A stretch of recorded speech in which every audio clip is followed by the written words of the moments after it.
Bonsoir à tous et bienvenue sur Radio Dixie, la voix de la Nouvelle-France. C'est avec grand plaisir que je vous retrouve avec Baptiste tous les mardis à 22h. Bonsoir le Guise, bonsoir à tous. Comment est-ce que tu vas aujourd'hui, Baptiste ? Écoute, ça va, chaudement. Il fait chaud chez moi, j'ai partagé, cette semaine là il fait 35 degrés. La semaine prochaine ils annoncent 38. Oui. Donc on est début juin. Et alors, phénomène extraordinaire. Je vais me plaindre un peu, tu sais que j'aime bien me plaindre en début d'émission. Ah, vas-y. Phénomène extraordinaire, il y a un truc que je voulais en parler parce que c'est un phénomène magique qui se passe. C'est que chaque fois que je poste un truc en rapport avec le Texas, je reçois des dizaines de commentaires de mecs qui me disent que c'est pareil en France. Apparemment, la France et le Texas, il n'y a pas de différence. Je ne sais pas pourquoi je me suis expatrié. Je ne sais pas pourquoi j'ai immigré au Texas, parce qu'apparemment, c'est pareil. Parce que, je te jure, mais à chaque fois, là, je dis, il fait 35 cette semaine, j'ai reçu des dizaines de messages de mecs qui me disaient, c'est pareil en Gironde, on a le même temps dans l'Aude, pareil à Nantes. Donc, apparemment, en ce moment en France, il fait 35 partout en France. Ce qui est étonnant, parce que moi, il y a 8 mois, quand j'ai quitté la France, le Texas était plus chaud. Mais bizarrement, il y a eu un énorme réchauffement climatique en 8 mois, et là, maintenant, il fait 35. Alors, quand je check la météo, il y a toujours écrit 25, tu vois. Alors, je sais qu'il y a eu des grosses températures. Là, à Nantes, par exemple, il a fait 27, etc. C'est beaucoup pour la saison. Ouais. Mais les mecs, ils sont tous marseillais, tu vois. Ils sont passés de 27-28 à 35, tu sais. Et les mecs te disent, ou genre dans leur vie, il y a 25, ils font, ouais, c'est pareil. Oui, c'est pareil, il y a 10 degrés de différence. Donc la semaine prochaine, il va faire 38. Donc apparemment, il va faire 38 en France, qui en juin, je pense, sera un record historique. Non, mais c'est incroyable. Voilà. Qui veulent te faire regretter. 35 aussi. 35 à Cherbourg, c'est étonnant quand même. Non, mais je te jure, c'est un phénomène magique. Et quand je leur remonte la météo, parce que du coup, moi, ça m'énerve. Donc, ça, je vais être sur la météo de leur ville, je leur dis, il fait 27, tu vois. Les mecs, ils font, ouais, mais faut pas croire la météo, tu sais. Mais arrêtez d'être Marseillais. Ma famille, mes amis vivent en France. Je sais quel temps il fait en France encore, tu vois. Arrêtez d'être Marseillais. Et ça me l'avait fait j'avais montré qu'ici, il y a des places de parking réservées aux vétérans, aux vétérans blessés, tu sais. Pareil. Pas comme en France. Je leur dis non, en France. Si ils montrent, les mecs m'envoient, je te jure, mais je te parle pas d'un épiphénomène, je te parle de dizaines de messages.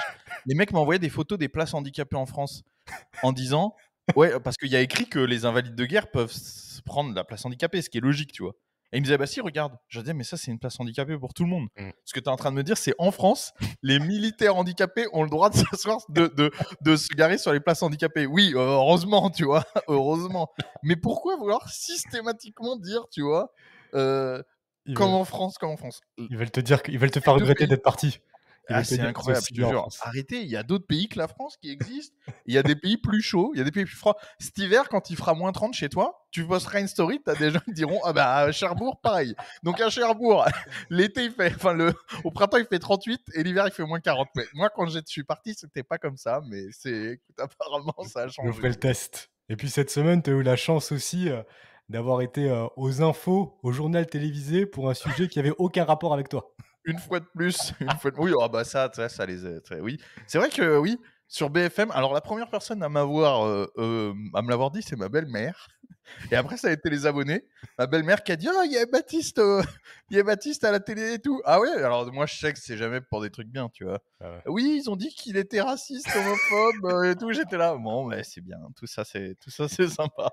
Ah. Tu vois, donc effectivement, comme il y a un maire, comme Papacito est en embrouille avec un maire corrompu et qu'il a fait une vidéo sur lui, du coup, BFM en conclut que je suis un raciste, homophobe, xénophobe, braconnier. Voilà. Conclusion, Donc, Baptiste Marchais est un fasciste.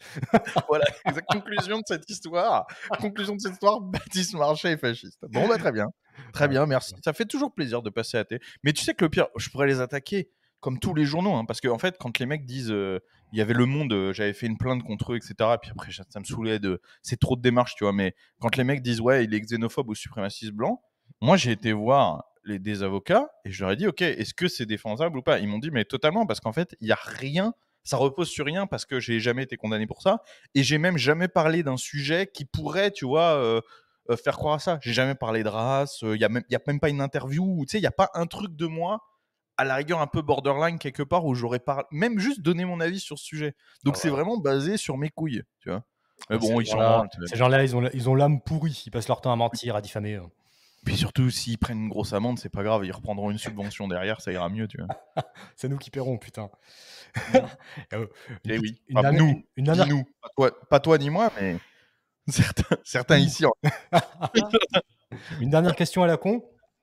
J'avais promis à mes contributeurs Patreon que je te poserai certaines questions. Donc, la question du jour, c'est quel est le secret pour avoir une barbe aussi soyeuse? En d'autres termes, quelle est ta routine pour l'entretien de ta barbe, Baptiste? Il y a pas mal de gens qui me demandent. Alors déjà, bon là, c'est vraiment le mauvais jour pour me demander ça parce que ça fait je sais pas combien de temps que j'ai pas été chez le barbier. Elle est un peu, c'est vraiment le bordel total. Mais j'ai pas de routine en fait. J'utilise juste un shampoing à barbe parce que tu sais la barbe c'est des poils, tu sais, c'est pas des cheveux. Donc si tu utilises les shampoings normaux, des fois, tu sais, elle va être un peu sèche ou quoi. Les cheveux généralement, enfin bon, attends, je te dis ça, attention, hein, là, je me prends pour comment il s'appelle, pour Franck Provo, mais j'ai pas de connaissances particulières sur le sujet, mais les cheveux, généralement, on essaie de pas avoir les cheveux gras, tu sais. Alors que la barbe, c'est plutôt l'inverse. Tu vas avoir tendance à essayer de la rendre un peu plus grasse pour pas qu'elle soit toute sèche et que ça t'irrite. Donc, j'utilise un shampoing à barbe et après, j'évite de la laisser en mêlée, tu sais, sécher tout en mêlée et tout, juste un coup de peigne. Voilà. Très bien, bah Voilà, écoute, parfait. c'est décevant, hein, désolé. Ça répond parfaitement à la question. Et Putain, il y a un enculé dans le chat. Salut Baptiste, tu travailles au Texas? Non, je suis un enculé de chômeur. Qu'est-ce que je fais là, à ton avis? Je fais tout ça pour le plaisir. Je suis youtubeur pour le plaisir, coach sportif pour le plaisir, guide de chasse pour le plaisir et je fais les lives Radio Dixie, tout pour le plaisir. Voilà. Et à côté de ça, je touche le chômage texan. Putain, bonne chance. Aujourd'hui, les gars, on va parler de l'histoire des Français en Amérique du Nord, notamment en Nouvelle-France. Et on a la chance d'avoir Nicolas Faure de Sunrise avec nous. Pour ceux qui ne le connaissent pas, il a une chaîne YouTube et sa propre plateforme où il parle de contenu plutôt identitaire, assez libéral et avec beaucoup d'analyses sociologiques, philosophiques. Et il va pouvoir nous en dire un peu plus juste après. On va commencer par tout ce qui est la découverte de l'Amérique du Nord grâce au génie européen. Ensuite, on va parler des premières décennies de cette colonisation, qui, d'après Nicolas, qui va nous rejoindre, est une occasion manquée de la France. On va pouvoir en débattre. Et on va finir avec la France et l'Europe dans la conquête de l'Ouest. Et bien sûr, on va vous apporter plein d'éléments historiques et culturels que la France a apportés aux États-Unis. Salut Nicolas! Salut Nicolas. Salut à tous. On voulait, oui, est-ce que la présentation qu'on a faite de toi te convient? Ouais, alors philosophe, c'est quand même un très très grand mot pour ce que je fais. Moi, je suis plutôt idéologue, si on veut, et encore, je trouve que c'est un peu prétentieux, mais disons que ouais, j'aime bien le contenu idéologique et essayer de faire avancer le combat politique au sens large et au sens noble, pas politicien, mais politique. Je voulais te remercier parce que ça fait plusieurs années, je crois maintenant, tu me corriges si je me trompe, que tu m'as invité plusieurs fois sur ta chaîne, qu'à chaque fois j'ai décliné. Ah oui. Et Oh, ça remonte. Oh la vache, ouais, ça remonte. encore cette fois-ci, justement, en fait, Nicolas, il a eu la très bonne idée de vouloir parler de l'histoire des Français en Amérique. Il fait un peu le même constat que nous. Tu me corriges hein, si je me trompe, mais il fait un peu le même constat que nous. C'est-à-dire qu'il y a une énorme méconnaissance des gens sur l'histoire des Français en Amérique, sur l'histoire commune entre la France et l'Amérique, sur tout ça, sur la culture même américaine, sur la participation de la France à la création de cette culture américaine. Sur l'anti-américanisme primaire dans nos milieux, etc. Donc il fait ce constat que là je partage et je rejoins à 100%. Et donc il m'a dit voilà, j'aimerais bien t'avoir dans mon émission pour parler de ça, etc.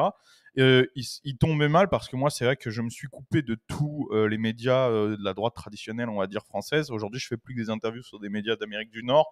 Que ce soit le Canada, les États-Unis, etc. Mais je veux plus du tout participer. Je lui ai dit, hein, t'as vu, je n'ai pas menti. Je lui ai dit que je veux plus du tout participer, voilà, au truc de la droite française. Mais je lui ai dit, voilà, c'est vrai que c'est intéressant de parler. Et si tu veux, tu viens sur Radio Dixie. Et il a été très bon joueur parce qu'il m'a dit oui direct. Donc voilà, on le remercie vraiment d'avoir fait cet effort, quoi. Ouais. Bah, pas de souci, parce que je me permets, mais c'est vrai que quand tu dis qu'il y a, il y a un gros anti-américanisme à droite, je pense que c'est une réalité. C'est pour ça que moi j'en parle beaucoup depuis quelques mois maintenant. Ça fait longtemps que je m'intéresse quand même au sujet, à l'histoire des États-Unis. Je ne suis pas du tout un universitaire, hein, très loin de là, mais par contre j'ai quand même quelques petites connaissances et parce que j'aime bien ça. Mais parce que derrière, je parle de plus en plus de ce sujet-là parce que je vois à droite quelque chose qui idéologiquement est à mon avis une énorme erreur, qui est cet anti-américanisme primaire où tu as d'un côté les mecs qui considèrent que les ennemis sont des adversaires géopolitiques, ce qui n'est pas faux d'ailleurs en soi, puisque bon, il y a des bisbilles, hein, évidemment, voire même parfois des grosses bisbilles, mais c'est pas pour autant que toute grande puissance est un adversaire géopolitique. Évidemment. À partir du moment où tu fais partie des grandes puissances, bon, si tant est qu'on fasse encore partie des grandes puissances, mais je veux dire, c'est évidemment, il y a aucun monde, en tout cas pas le nôtre, où les grandes puissances coopèrent chacune pour aider l'économie de l'autre. Non, évidemment, le marché, Bah non, mais surtout c'est le Far West, c'est normal. Hein. Quand on est français, dire ça, c'est quand même costaud, parce que la France, ça a été un pouvoir hyper impérialiste qui a cherché à dominer tous ses voisins dans l'histoire. Et donc, ouais, donc il y a cet anti-américanisme un peu pour des questions géopolitiques qui peut se comprendre, mais qui ne doit pas suffire à supprimer, détruire complètement notre unité un peu civilisationnelle. Et puis, il y a aussi l'anti-américanisme complètement débile, encore plus idiot à mon avis, c'est de dire ouais, les États-Unis, c'est les LGBT, c'est Biden et compagnie, ce qui n'a aucun sens, comme vous le dites souvent, puisque dans ce cas-là, ça voudrait dire que la France, c'est Macron et les LGBT aussi, et donc du coup, ça ne rime à rien, quoi. Défaite de la pensée. Mais le constat qu'on peut faire, et c'est souvent dans d'autres sujets également, c'est qu'en fait, tout ça découle d'un manque cruel de culture et de réflexion, généralement. Ouais. Ça peut paraître hautain de dire ça, mais en vrai, je n'ai jamais rencontré, alors je vais le dire, un anti-américain intelligent. Ce sont toujours des gens, mais c'est vrai, parce qu'il y a des gens qui font des constats qui sont pas très pro-américains, etc., avec qui j'ai déjà discuté, évidemment, chez TVL, etc., mais qui vont avoir des constats, comme tu dis, géopolitiques, intelligents, etc.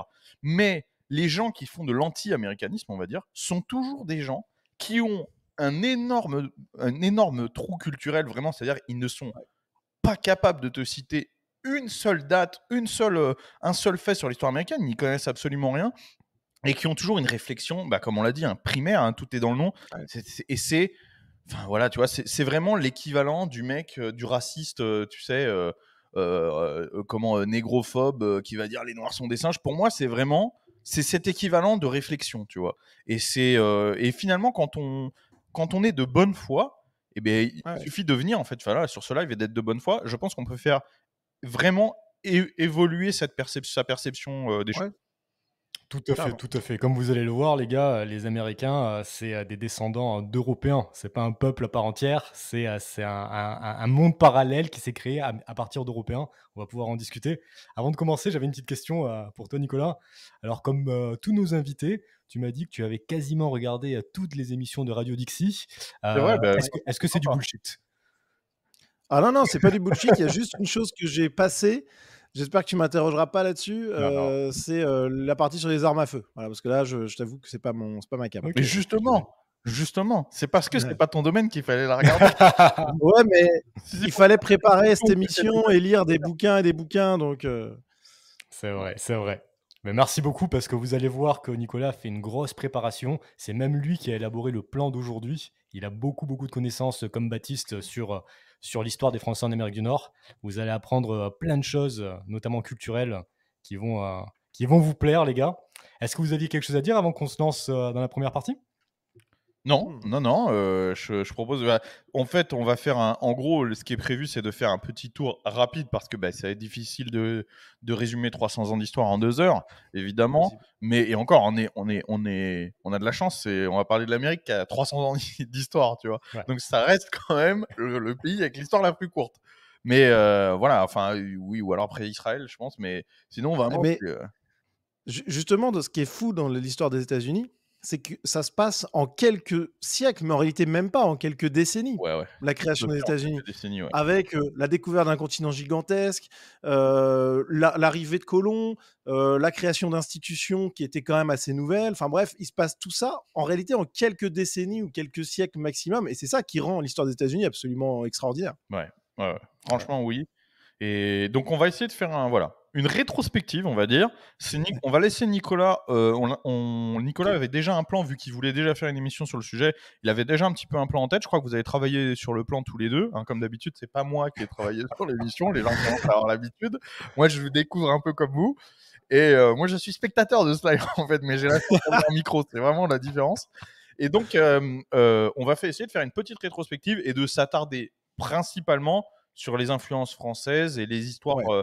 voilà, les corrélations entre l'histoire de France et l'histoire des Amériques et de l'Amérique. Ouais, c'est ça, parce que c'est vrai que, comme le disait Nicolas, un des premiers grands explorateurs de l'Amérique du Nord, c'était Jacques Cartier, un Français. C'était au milieu du XVIe siècle, et 50 ans après, il y avait déjà des colonies, des villages, des villes qui se créaient. Donc ça a été très très très rapide. Mais je pense que toi, Nicolas, tu voulais nous parler un peu de ce qui s'était passé avant ça, notamment avec les Vikings. Alors comment Bah ouais, en fait, moi j'ai quand même la petite focale européenne, même si on a beaucoup parlé de la France évidemment ce soir, mais j'oublie pas que les Américains, il n'y a pas que des Français, et loin de là, il y a beaucoup évidemment. d'Anglais quand même, de Hollandais, etc. Mais surtout, c'est une histoire européenne. C'est-à-dire que la découverte de l'Amérique, elle est attestée par les Vikings en 985. Donc ça remonte, ce peuple européen. Alors les mecs à l'époque, c'était même pas des gros bateaux et compagnie, ils faisaient ça avec des bateaux assez rudimentaire, c'était très bon pour l'époque évidemment, mais enfin quand tu compares ça au Caravelle, ça laisse songeur. Et donc Oui, en 980, même les trirèmes romains étaient quand même beaucoup plus Ah ouais. technologiquement beaucoup plus avancés. C'était Les pas Nords, grec? C'était pas Athènes, ça, plutôt?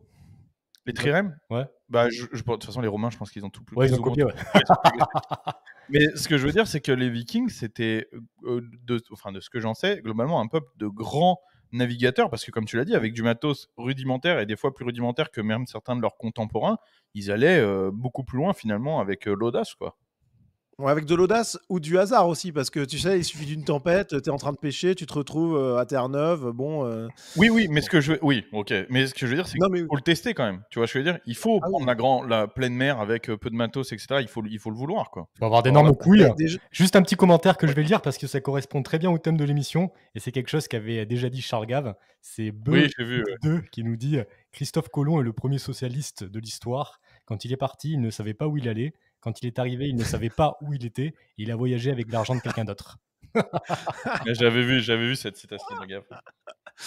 ah, c'est pas mal, c'est pas Et mal. donc Bon, en tout tu nous disais qu'au Xe siècle, donc ouais, la découverte de l'Amérique est attestée aujourd'hui historiquement oui. par les Vikings. Et pas seulement la découverte, mais l'implantation. C'est ça qui est fou, parce que la découverte, c'est quelque chose. On va voir que les Européens ont découvert l'Amérique, mais est-ce qu'ils s'y sont implantés? Ça met quand même du temps. Et donc, il y a une colonie viking qui a été créée par Leif Erikson, qui était le fils d'Éric le Rouge, dont la présence était attestée globalement en 985.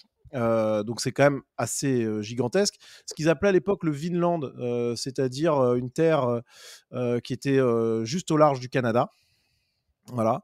Ils appelaient Vinland d'ailleurs parce qu'il y avait de la vigne qui poussait. C'était l'époque du réchauffement climatique avant le petit âge Ouais, glaciaire. Je pense que même ça correspond à Terre-Neuve et Labrador maintenant. et C'est ça, tu c'est sais Terre-Neuve, que exactement. pour faire une petite aparté là-dessus, même le Groenland, la traduction originale, c'est que si tu m'arrêtes si je me trompe, mais ça vient du pays vert, c'est ça, hein, etc. Donc soi-disant justement où on peut faire pousser beaucoup de végétation et tout, alors qu'aujourd'hui, vraiment, à part des bœufs musqués, il y a vraiment rien au Groenland et c'est assez incroyable de savoir qu'à Bon, l'époque, le pour eux, c'était refroidissement climatique. l'agriculture. Il y a eu Bah, c'était un petit âge glaciaire. refroidissement avant le réchauffement, apparemment. Ouais.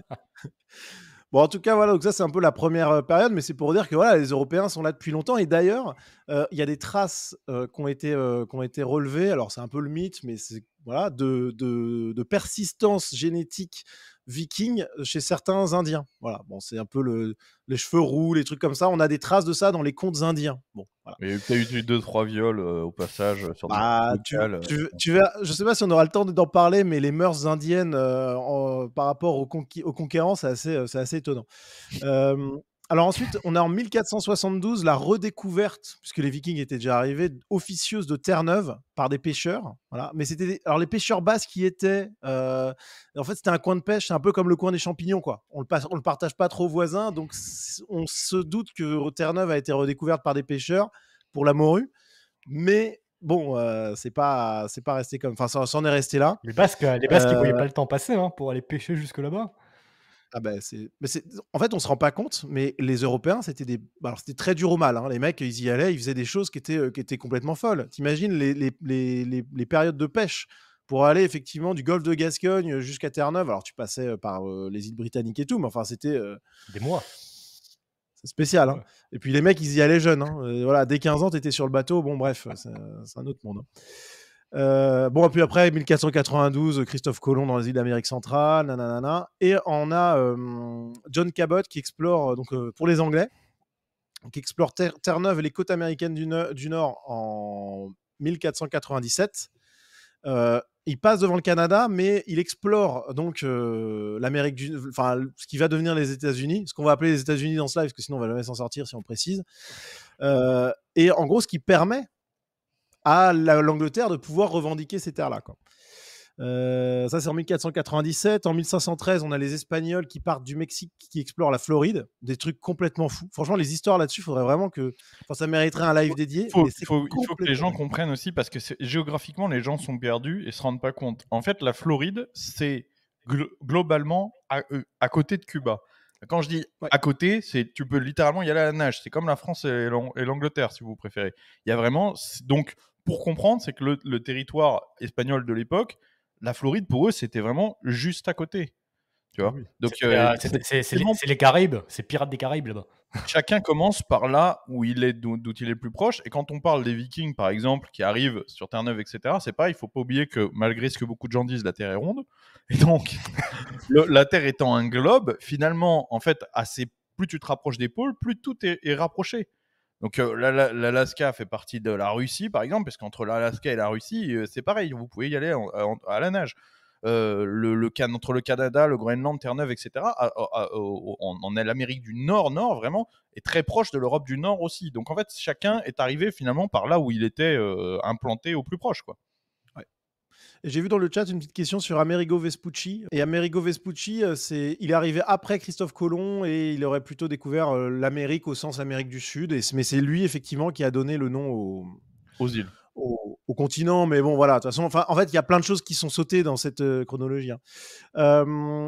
Alors, intéressant, on arrive, là ça va te plaire Baptiste, on arrive en 1539, mais pareil, tu vois, tu parlais de l'échelle géographique, il faut aussi avoir l'échelle temporelle en tête. C'est-à-dire que les expéditions se montent sur des années, voire des décennies, les mouvements de population, c'est encore pire, enfin, il se passe parfois 60 ans sans qu'il y ait rien. Évidemment. Mais déjà, rien que le temps d'y aller, de faire un constat juste de ce qui se passe, et de revenir pour expliquer, c'est pas un truc qui se fait en 2 secondes, c'est extrêmement compliqué. On s'envoie pas de mail à l'époque, ou même de courrier depuis la Nouvelle-Terre en Amérique jusqu'à la royauté espagnole. Il faut renvoyer des gens dans l'autre sens, il faut remonter une expédition, être prêt à pouvoir refaire la traversée pour simplement déjà faire un constat de voilà ce qu'on a vu, voilà ce qui se passe, etc. Tout ça prend déjà des années. Mais oui. Et d'ailleurs, une petite anecdote là-dessus, alors là, on quitte un peu la chronologie, on avance un peu dans le temps. On va sur la première colonisation du coup d'Amérique du Nord et de Virginie.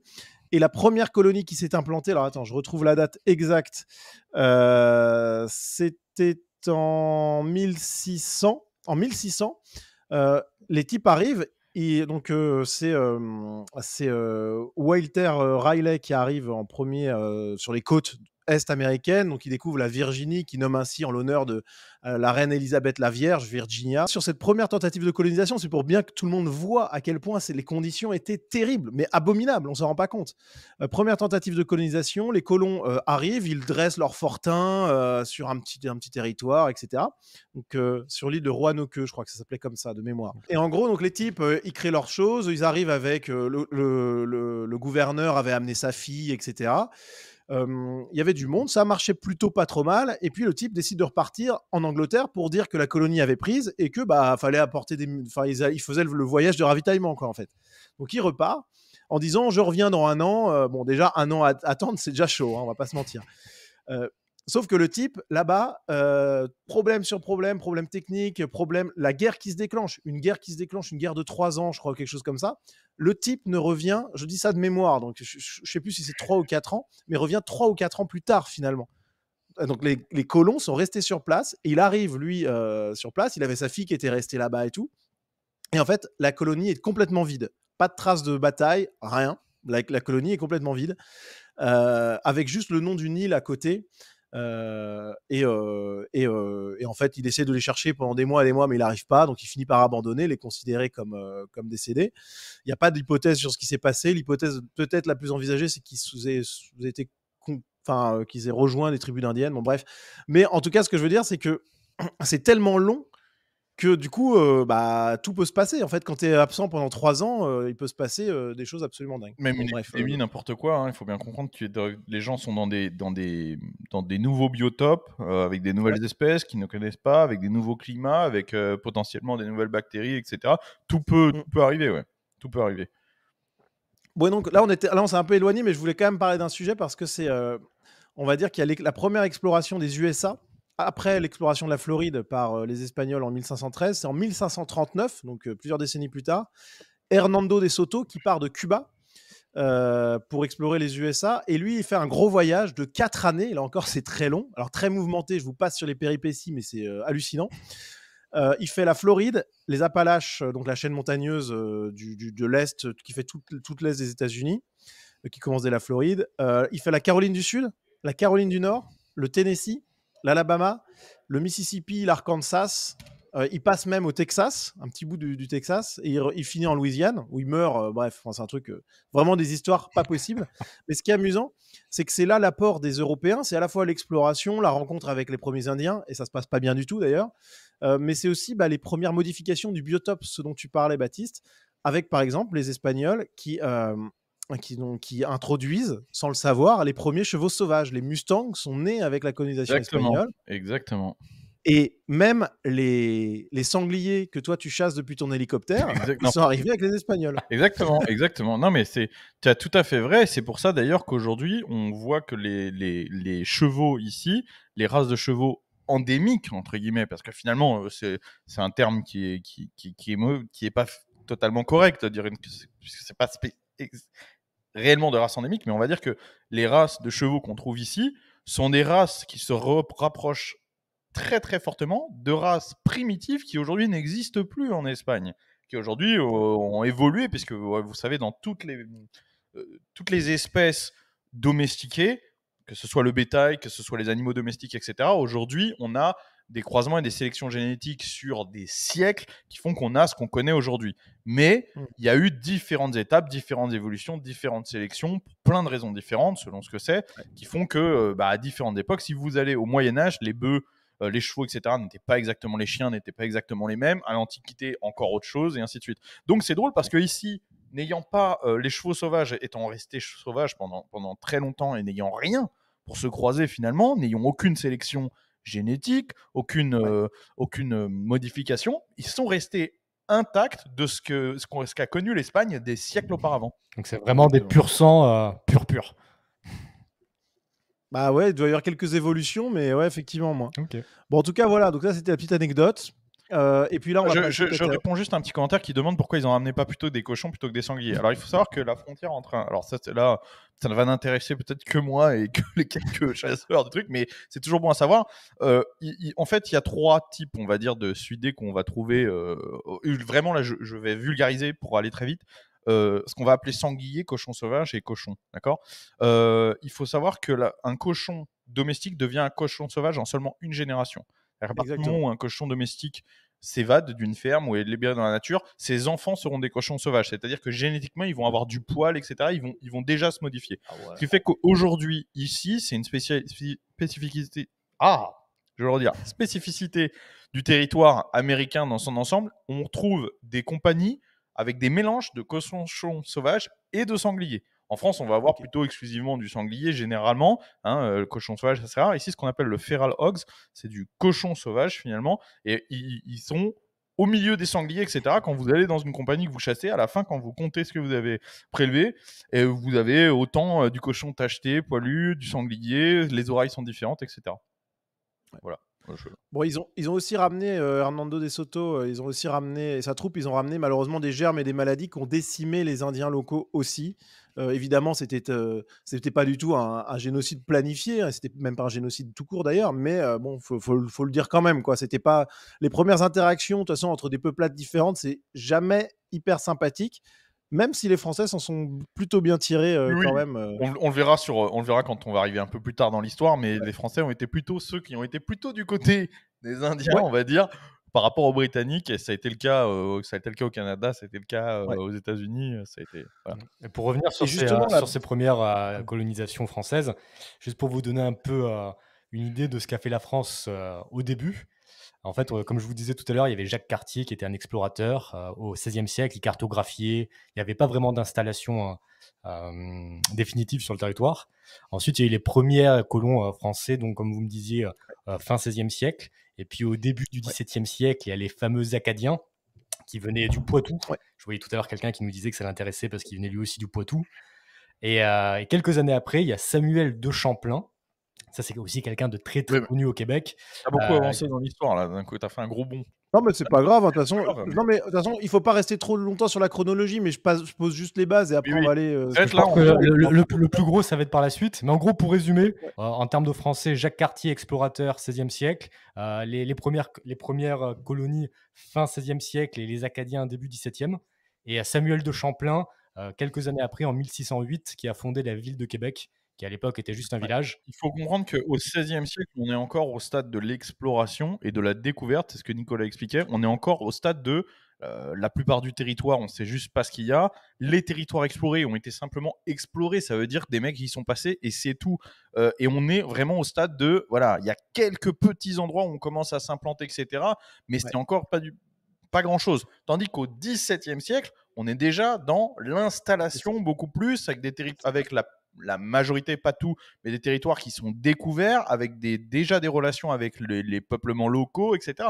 Et donc, 18e siècle, ça y est, c'est plié, entre guillemets. C'est vraiment, on est dans la colonisation pure et dure. Donc, comme l'a dit Nicolas au début, tout ça a été très très vite. En fait, ça a été. Il y a eu toute une période de ralenti de colonisation d'installation. Juste pour la date, quand même, qui est importante à retenir, c'est 1524, puisque c'est avant Jacques Cartier, c'est Giovanni da Verrazzano qui part de Dieppe. Alors, c'était un Florentin qui partait pour le compte du roi François Ier à l'époque. Donc, imaginez, ça remonte quand même 1524. Il fait escale à Madère et puis il part pour les côtes américaines. Et il arrive à hauteur de la Caroline du Nord. Et donc c'est en bas, enfin c'est plutôt en bas de la côte est américaine, c'est au-dessus de la Floride, quoi. Et il poursuit sa route vers le nord jusqu'au Canada. Et ce qui est marrant, c'est qu'à hauteur de New York, voilà, il s'arrête et puis il nomme cet endroit Nouvelle-Angoulême, puisque les Français étaient les premiers à New York. Bon, voilà, il a planté le drapeau français. Pourquoi il l'appelle Nouvelle-Angoulême? Parce que François Ier est comte d'Angoulême. Il plante le drapeau français, mais aucune colonie n'est installée. C'est un peu Bon, c'est pour la beauté du geste. En réalité, ce sont les Hollandais qui vont en faire ensuite la nouvelle Amsterdam, puis ensuite les Anglais vont prendre le contrôle.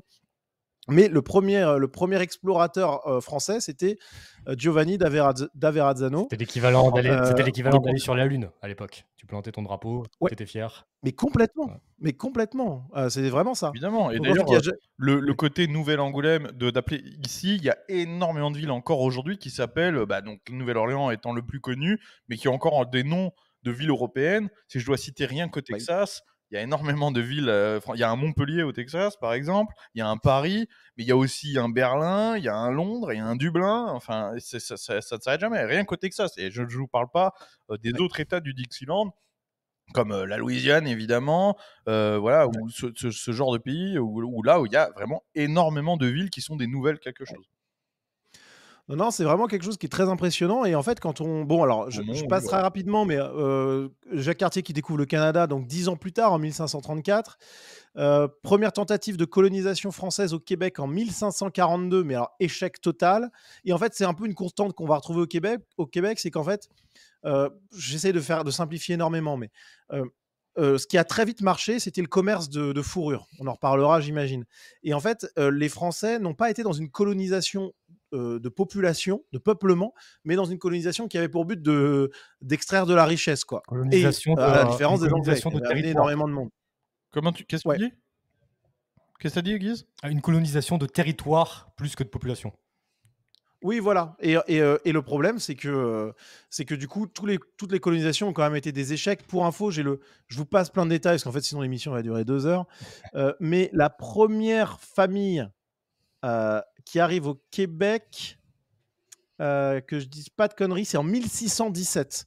Arrivée de la première famille au Canada avec naissance du premier nouveau-né sur le sol d'Amérique du Nord, le premier nouveau-né blanc, en 1620. Ce sont Oui. les premiers agriculteurs Ouais. européens. On Donc va ça veut pas dire se mentir, qu'avant, on tout va- le monde crevait, quoi, ou tout le monde rentrait. On va pas se mentir, le gros de l'histoire des Français en Amérique commence au XVIIe siècle. Mm.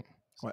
Et voire au XVIIIe siècle. C'est vraiment là où, à partir de ce moment-là, on commence à faire implanter des populations en masse. Alors en masse, attention, hein, il faut prendre ça avec l'échelle de l'époque. Tu vois, je me rappelle, on y viendra plus tard, mais quand les Français créent la colonie de la vigne et de l'olive, puis le champ d'asile, etc., au Texas, etc., on parle d'un projet de 8000 familles.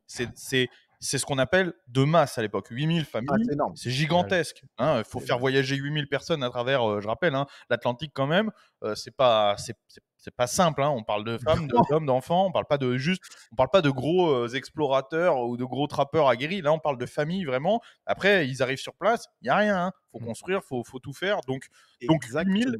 Quand on dit des trucs de masse à partir du 18e siècle, c'est à partir du moment où on compte en centaines, voire en milliers. C'est ce qu'on appelle une implantation de masse. Tu me corriges, Nicolas, si j'ai faux. Non, mais et pour aller dans ton sens, la première. Alors, en fait, pourquoi je dis ça? C'est parce qu'on va voir qu'en fait, les Français auraient pu mettre le pied sur l'Amérique du Nord avant les Anglais en colonie, parce qu'ils étaient avant eux sur les côtes, puisque quand on a d'Averrazzano, c'est 1524, alors que la première fois que les Anglais voient la Virginie, c'est en 1584. Donc c'est 50 ans plus tard, quoi.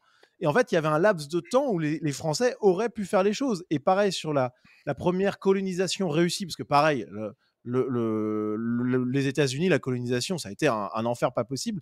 La première qui réussit à peu près, c'est en 1607, donc en Virginie, la colonie de Jamestown, où au bout d'un an, sur 144 colons, seuls 53 survivent.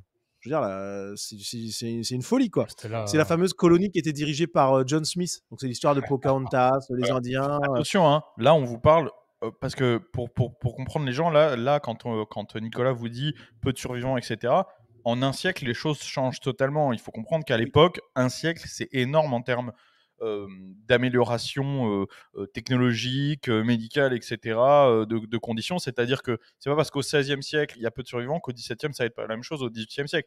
Quand les Français arrivent au XVIIIe siècle, c'est plus pareil. Le voyage, il y a beaucoup de gens qui disent, je vois dans les commentaires un mec qui dit 8000 partent, mais combien arrivent? Non, à l'époque, c'est maîtrisé. On parle de 8000 familles implantées.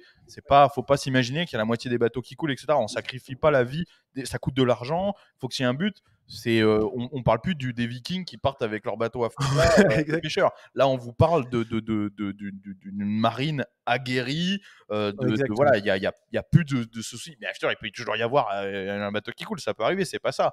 Mais c'est plus la même chose. C'est pour vous dire que les choses ont évolué vite au regard de l'humanité, de l'histoire du développement de l'humanité.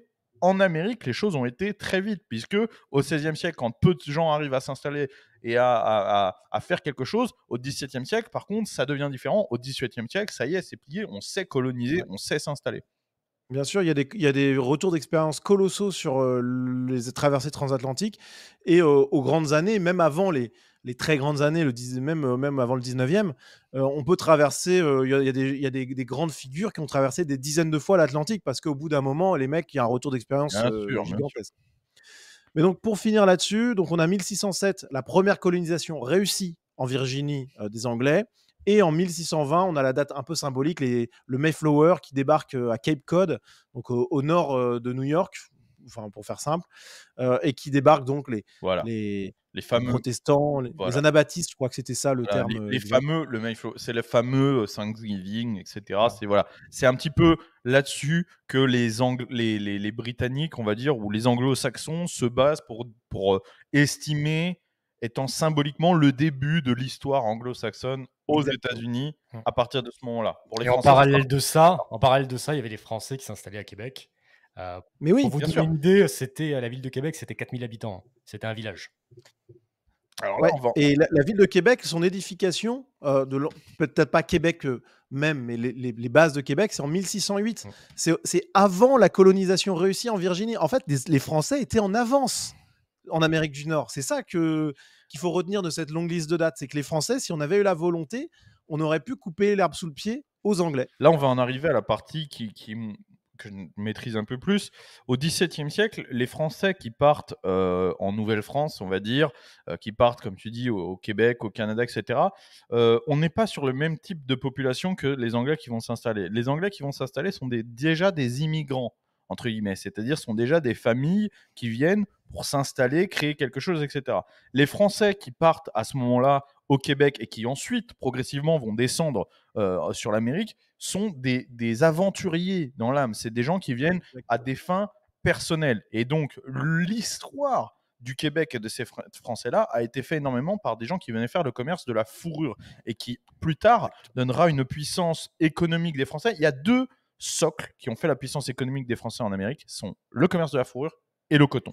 Ce sont les 2 choses qui ont vraiment été franco-françaises, si je peux utiliser ce terme, c'est-à-dire qui ont été dominées par les Français en Amérique, parce que les chasseurs français, je parle pour ma paroisse, mais étaient les meilleurs au monde. Et les Français qui sont partis à Québec, les trappeurs, donc je l'ai dit plein de fois, mais je vais le redire pour les gens qui sont là dans la live la première fois, trappeur est un mot français, d'accord, qui vient, a trap en anglais, c'est un piège, ça vient juste simplement d'une trappe, vous connaissez une trappe, parce que c'est le premier piège tout simplement animal qui a été fait, on ouvre une trappe pour que l'animal tombe, et on en fait le commerce de la fourrure. Donc qu'on a appelé les trappeurs et les coureurs des bois, c'était ces chasseurs français qui venaient et qui étaient capables, parce qu'ils avaient les capacités physiques, les connaissances de survie, etc., de traverser ce qu'on appelle aujourd'hui le Canada, de dealer avec les Indiens. les populations locales, les natifs, les locaux, de piéger les animaux, de survivre et de revenir vers des endroits civilisés pour faire le commerce de la fourrure, et notamment auprès des colons anglais ou en Europe, etc.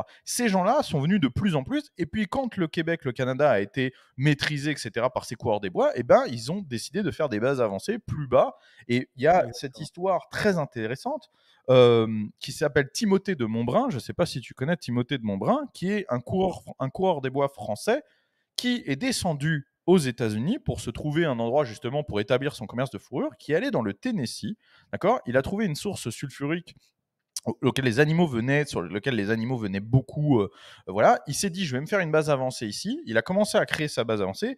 Et quand les Anglais sont arrivés des années plus tard en se disant, oh là là, on arrive sur une terre, est-ce qu'un blanc peut survivre ici? Parce que c'est très compliqué, très sauvage, il y a des grosses populations anglaises. Ils arrivent et ils voient qu'il y a un Français qui est installé là, qui a sa cabane, qui vit là depuis des années, qui commerce, etc., qui parle les langues locales. Et donc, Timothée de Montbrun est considéré aujourd'hui comme le premier habitant de Nashville, au Tennessee. Il y a sa statue à Nashville, au Tennessee. C'est symboliquement le fondateur de la ville de Nashville, Timothée de Montbrun. Et des histoires comme ça, il y en a littéralement, Nicolas pourra me confirmer, des centaines. Parce que voilà, l'esprit des Français qui se sont installés là-bas, on peut, et je vais rejoindre Bernard Lugan qui en parle dans plusieurs de ses ouvrages, on peut le comparer aux Français de toutes les colonies, c'est-à-dire l'esprit des Français en Afrique, l'esprit des Français en Indochine. C'est cet esprit-là des Français qui a démarré l'esprit de vraiment des Français d'Amérique,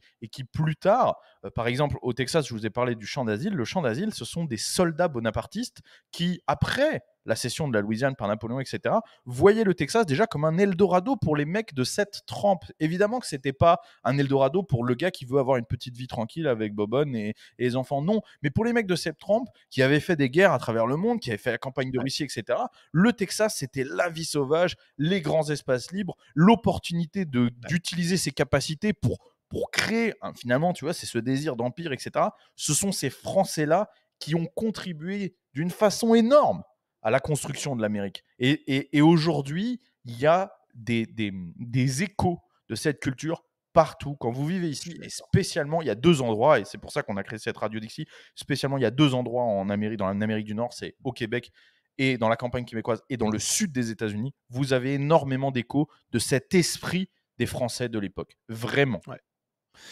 On peut faire un petit saut dans le temps, mais j'ai pas mal. Enfin, il y a plein d'exemples de ces Français qui avaient en fait par valeur aristocratique l'envie d'aller aux États-Unis. Alors c'est beaucoup plus loin dans le temps, puisque là on est au 19e, mais c'est pas grave, c'est pour illustrer un peu ton propos. Je trouve que c'est super intéressant. On a par exemple Raymond Ozias Turenne, qui est un bourgeois catholique et légitimiste, qui s'embarque au Havre pour New York. Donc on est en 1885, c'est plus vieux, mais bien sûr. Voilà. Mais il a 24 ans. Et il a pour projet de fonder un ranch d'élevage de chevaux. Donc, il choisit le territoire du Dakota du Sud. Et puis, il mène la vie de cow-boy, quoi, tout simplement. Alors il doit fuir. C'est le moment où on met des clôtures. En fait, il arrive au moment où on met des clôtures donc, dans les champs. Donc du coup, bon, ça rompt un peu la magie. Mais il a écrit des lignes absolument magnifiques. Franchement, je vais pas prendre le temps de les lire parce que c'est trop long. Mais c'est absolument magnifique sur l'émotion qu'il avait en tant qu'aristocrate européen face à la liberté, face à l'immensité, face à l'absolu. En réalité, il y a plein de Français qui ont fait ce choix-là, que ce soit dans les forêts québécoises ou sur les plaines américaines. C'est tout à fait ça, c'est tout à fait ça. Et donc, il faut bien comprendre que les Français qui fondent, entre guillemets, l'Amérique, les premiers bastions, etc., sont des soldats et des ruraux. Ce sont des chasseurs, ce sont des paysans. C'est pour ça, quand je dis, il y a eu aussi la vague, on va en parler, des réfugiés de Saint-Domingue qui viennent et qui sont les rois de la production de coton et qui, après l'abolition de l'esclavage, qui, après les révoltes de Saint-Domingue, etc., viennent et construisent un empire du coton ici, en Louisiane, en Géorgie et au Texas, dans le sud des États-Unis. Ces Français-là, il y a eu les Français qui ont décidé de s'engager dans la guerre de sécession, on va en parler aussi, énormément, ces zouaves, par exemple, ces Français, ces soldats qui décident de, voilà, qui ont une autre guerre à mener pour la liberté ici, dans le sud des États-Unis. Et par exemple, tu as dit la vie de cow-boy, mais je me rappelle d'un commentaire, j'ai fait une vidéo sur un chapelier texan qui fait traditionnellement des chapeaux de cow-boy, de façon traditionnelle. Et je me rappelle quelqu'un qui m'a dit « Ouais, ils nous ont tout piqué, blablabla. » Mais c'est nous. La culture cow-boy, c'est la culture des gardiens, simplement. D'accord ? Ce sont les ruraux européens qui ont créé la culture cow-boy. La culture cow-boy est un mélange de différentes cultures pastorales européennes amenées à leur apogée et adaptées aux terres locales. Qu'est-ce que les cow-boys ? Je veux dire, regardez, vous connaissez certainement pas, je pense que quand les gens disent ça, ne connaissent pas, allez à Nîmes, allez en Camargue, allez voir les manades, etc. Ce sont des cow-boys. Même le jean, je l'ai déjà dit au Guise, quand on dit un blue jean, qu'est-ce que c'est ? Le nom, c'est jean de Nîmes. C'est simplement le raccourci d'un jean de Nîmes, de la ville de Nîmes, parce que c'est un pantalon qui a été porté par les gardiens nîmois et qui a été importé ici. Les chemises de cow-boy, ce sont des chemises de gardiens, tout simplement. C'est des petits détails, mais c'est pour vous expliquer que quand on dit « Ah, c'est pas notre culture, etc. », mais vous vous trompez complètement, puisque nous avons créé cette culture. Nous avons créé la culture cow-boy. Simplement, allez voir un petit peu comment ça se passe au Pays Basque, dans les montagnes. Allez voir comment ça se passe en Camargue, dans les manades, etc. Allez voir et vous allez voir que cette culture pastorale, on l'a implantée ici tout simplement. Et quand je vous parlais des Français des colonies, oui, les Français de Guyane, les Français de Saint-Domingue, etc., la façon dont ils cultivaient le coton, etc., c'est cette façon-là qui a été aux États-Unis extrêmement développé, qui a fait le cœur économique, qui a permis aux États-Unis de se développer. Il faut comprendre, et je suis désolé, je fais un petit monologue, après Nicolas, je te redonne la parole, mais il faut comprendre qu'à l'époque, par exemple, au 19e siècle et au début du 20e siècle, les syndicats agricoles sont tout puissants. Ils font la politique aux États-Unis. Ce sont les ruraux, ce sont les agriculteurs, ce sont les éleveurs qui font la politique parce qu'ils ont la puissance économique aux États-Unis. Donc c'est vraiment un État un pays qui a été fondé par des ruraux. C'est la base. Et qui avait un énorme background, d'accord ? Qui avait 4000 ans d'agriculture derrière lui ? Les Européens, c'est eux qui étaient capables de cultiver sur n'importe quel sol, qui étaient capables d'élever sur n'importe quel sol, d'implanter des bêtes, etc.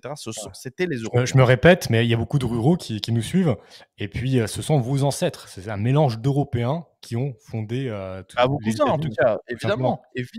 Ouais. Et avant d'aller trop loin, je voyais qu'il y avait des questionnements par rapport à ça dans les commentaires. Est-ce que vous savez pourquoi est-ce que les Français n'ont pas réussi à prendre le dessus par rapport aux Anglais ? Explique-nous, Nicolas. Il y a plein. C'est la question à 60 millions de dollars, c'est-à-dire le prix de la Louisiane, de la vente de la Louisiane. Alors, je le redis, pour que ce soit bien clair, les Français, dès la moitié du XVIe siècle, était en place. Ils avaient donc la pelleterie qui était donc le fait de travailler les peaux, de les chasser, de les tanner, de les Que je- préparer. C'était une faut industrie. savoir que moi qui le fais encore aujourd'hui, vous voyez, c'est les gens qui me suivent, etc. Je travaille, et c'est pas parce que c'est pas un désir, mais avec les mêmes outils que ces gens-là, simplement parce que les techniques n'ont pas évolué. J'utilise, mais quand je vous dis exactement, à part mettre des gants en caoutchouc, c'est la seule différence que j'ai, j'utilise exactement les mêmes outils. Une table de traperie sont les mêmes depuis le XVIe siècle, ce sont les mêmes. Ça n'a pas changé. La façon dont on travaille les fourrures, les peaux, c'est exactement la même façon. Et c'est quoi il y a, Et il y a cette quand même un facteur principal que tu peux nous donner, Nicolas. Bah, oh non, mais il y a plein de facteurs différents, mais c'est juste pour qu'on ait bien en tête, c'est qu'en 1581, on a un premier bateau français qui accoste au Canada, qui est dédié à la pelleterie, qui est dédié à ça. Et en fait, les mecs, parce que c'était une industrie qui était déjà en place en 1580, 20 ans avant la première installation manquée des Anglais en Amérique du Nord, les mecs, ils voient le bénéfice, en plus, c'est du 14 pour 1. Donc les mecs deviennent complètement fous et se disent, bon, bah, l'investissement est colossal, on le fait. Et en fait, je pense qu'il y a peut-être un début d'explication là qui rejoint un peu ce que je vous ai dit tout à l'heure, c'est qu'on a été beaucoup dans une colonisation industrielle, économique, et pas dans une colonisation de peuplement. C'était compliqué d'y aller. C'est en 1664, je crois, que c'est quel roi qui a... Ah, je veux pas dire de conneries. Qu'on a, Attends, 1662, Louis XIV qui prend le contrôle et qui met en place une politique un peu plus volontariste de peuplement. Mais c'est déjà, là, pour le coup, c'est déjà 30 ans après les Anglais, Bah en fait, oui, qu'il y a une par politique de rapport à peuplement. ça, je veux vraiment donner ce chiffre à tout le monde. Donc, tu disais que 17e siècle, c'est les premières colonies sérieuses. 18e siècle, milieu du 18e siècle, il y avait 1 million de Britanniques dans les colonies nord-américaines. Est-ce que tu sais combien est-ce qu'il y avait de Français? À quelle date? Milieu du 18e siècle. Alors, je sais que on devait être, du coup, on était à 70 000 contre 700 000, donc on devait être à 80 000. Bah écoute, c'est à peu près ça. Donc, au milieu du 18e siècle, la Nouvelle-France comptait 60 000 habitants, alors que les colonies britanniques en comptaient plus d'1 million. Bah, non, mais il y a un déficit Attention. démographique. Attention, excuse-moi Nicolas, encore une fois je te coupe, mais par exemple, quand on parle de la Louisiane française aujourd'hui, les gens voient l'État de Louisiane en forme de L, le petit. Non, la Louisiane française fait la taille de 14 États aujourd'hui. Ah, c'est C'est énorme. une énorme bande gigantesque. Donc quand on passe de 60 000 personnes, on parle de 60 000 personnes. J'ai pas le chiffre, peut-être tu l'as Nicolas, mais sur un territoire d'une taille gigantesque. Et en plus, C'était un tiers des États-Unis. comme je l'ai dit, il faut comprendre que les gens qui partent à la base sont des gens aguerris à la vie rude, rustique, etc. Mais pour des familles, etc., qui vivent en France, dans des métropoles à l'époque déjà très sécurisées, très safe, etc., là, c'est le grand saut. Vous partez dans un biotope qui est sauvage, avec des tribus agressives pour certaines. Et puis, attention, moi, je le vis encore aujourd'hui. La vie sauvage aux États-Unis, la vie sauvage ici, notamment dans le sud des États-Unis, ce n'est pas la vie sauvage en France. C'est compliqué. C'est des araignées, c'est des serpents, c'est des félins. C'est très compliqué. Donc, forcément, le hussard, le chasseur, le zouave, etc., lui, mais ça le fait triquer de venir ici et de vivre là-dedans. Comme moi, ça me fait triquer aujourd'hui. Mais pour le mec lambda qui veut faire sa vie, etc., les territoires que nous, on a choisi, vivre dans les marais, parce que c'est ça, le swamp people qu'on appelle, vivre dans les marais de Louisiane, de Géorgie, du Mississippi, c'est pas drôle. Enfin, il faut le vouloir. Vous voyez, c'est compliqué. Donc les mecs qui voient, il y a beaucoup de gens qui sont partis ici pour l'or, etc. L'or des Français, c'était les fourrures, etc. Comme tu l'as dit, les mecs qui faisaient des ratios x14, etc. Pour eux, c'était génial. Pour la femme qui veut élever ses enfants et tout, à l'époque, c'est une décision qui est compliquée à prendre. Ah, mais comme tu dis, D'ailleurs, ce qui est marrant, les Français, juste une petite seconde, les Français, c'était des machines, dans le sens où ils arrivaient à protéger ce territoire malgré une surpopulation britannique. Ils avaient juste quelques forts à différents endroits stratégiques qui leur permettaient de maîtriser cet énorme territoire. Je te laisse continuer, Nicolas, excuse-moi. Ouais, je disais que ce qui était marrant sur la question des femmes, c'est que c'était une grosse problématique. Comment attirer des femmes? Et du coup, le roi Louis XIV, au moment où il met en place sa politique volontariste, et effectivement, Richelieu a joué aussi un rôle. Je l'ai vu dans le chat, avec notamment ce qu'on appelait la Compagnie des 100, je crois, qui avait mis en place une grosse force d'expédition. Mais bon, bref, on va simplifier parce que sinon, c'est pas possible. En fait, il amène des bateaux entiers de nanas de moyenne. Quel est le terme exact? Vertu. Ouais, de Mœurs. moyenne. Ouais, je Mœurs. sais plus quel est voilà, mais de vertu moyenne, quoi. Et en fait, c'est des nanas qui sont prises soit dans des prisons, soit dans des hôpitaux, soit Super. qui sont abandonnées, Génial. etc. Ça ressemble beaucoup, c'est-à-dire si tu mets à côté, bon, tu peux pas trop voir la différence, mais officiellement, c'est pas des prostituées. Ouais, mais ils ont amené des prostituées Si après, tu hein, regardes théoriquement. très vite comme ça, bon, tu vois pas la différence. Mais non, mais c'était un vrai sujet, hein. C'était un vrai sujet. Mais en tout cas, ce qui est intéressant là-dedans, c'est qu'effectivement, les Français étaient en infériorité numérique totale parce que les Anglais avaient mis en place une colonisation de peuplement en mettant beaucoup plus, ça plaira aux Guises, de liberté et de propriété privée à la clé, même si c'était pas aussi clair que ça, je simplifie encore. Non, mais Mais par rapport à la France, ça a joué énormément. la France, ils ont fait une énorme connerie, en fait, c'est ils sont restés sur le système féodal. Bon. Et ils n'ont pas pris la mesure que c'était pas assez, comment dire ça motivait pas assez en fait les gens. Et c'est d'ailleurs pour ça qu'énormément de Français se sont installés après la cession de la Louisiane. C'est-à-dire qu'en fait, la seconde partie du 19e siècle, où normalement il n'y a plus rien de français ici, voit Exactement. énormément de Français arriver. Et je vais parler encore une fois, prêcher pour la paroisse, mais l'histoire du Texas s'est fait là-dessus, parce que le Texas a une particularité dans la propriété privée. N'importe qui découvre un endroit au Texas peut se l'approprier sans rien. À l'époque, c'est pour ça qu'aujourd'hui, quasiment l'entièreté du Texas est privée, d'accord? Parce qu'en fait, il suffisait de s'installer quelque part, de mettre des clôtures pour dire c'est chez moi, baptiser la route et ça y est. Et donc, c'est ce qui s'est passé avec j'en ai parlé tout à l'heure, le champ d'asile. C'était des bonapartistes qui, après la cession de la Louisiane, sont partis au Texas parce que le Texas, c'était le Dorado. On peut avoir des propriétés, on peut vivre la grande aventure, la grande liberté, etc. Et se fonder, vivre selon nos mœurs, etc. S'approprier des terrains, c'était génial pour les mecs. Rien n'appartenait à l'État et tout se passait très bien. Bah, tout se passait très bien. C'était quand même une période un peu violente et un peu dure, mais Oui. en tout cas, ce qui est intéressant, c'est que les Français étaient en infériorité numérique totale. Ils tenaient par quoi? Premièrement, parce qu'il y avait quand même une notion de puissance continentale, enfin puissance européenne qui s'affrontait. L'Angleterre et la France pouvaient pas faire n'importe quoi parce qu'il y avait des frontières qui étaient délimitées à peu près. Puis après avec l'Espagne, hein.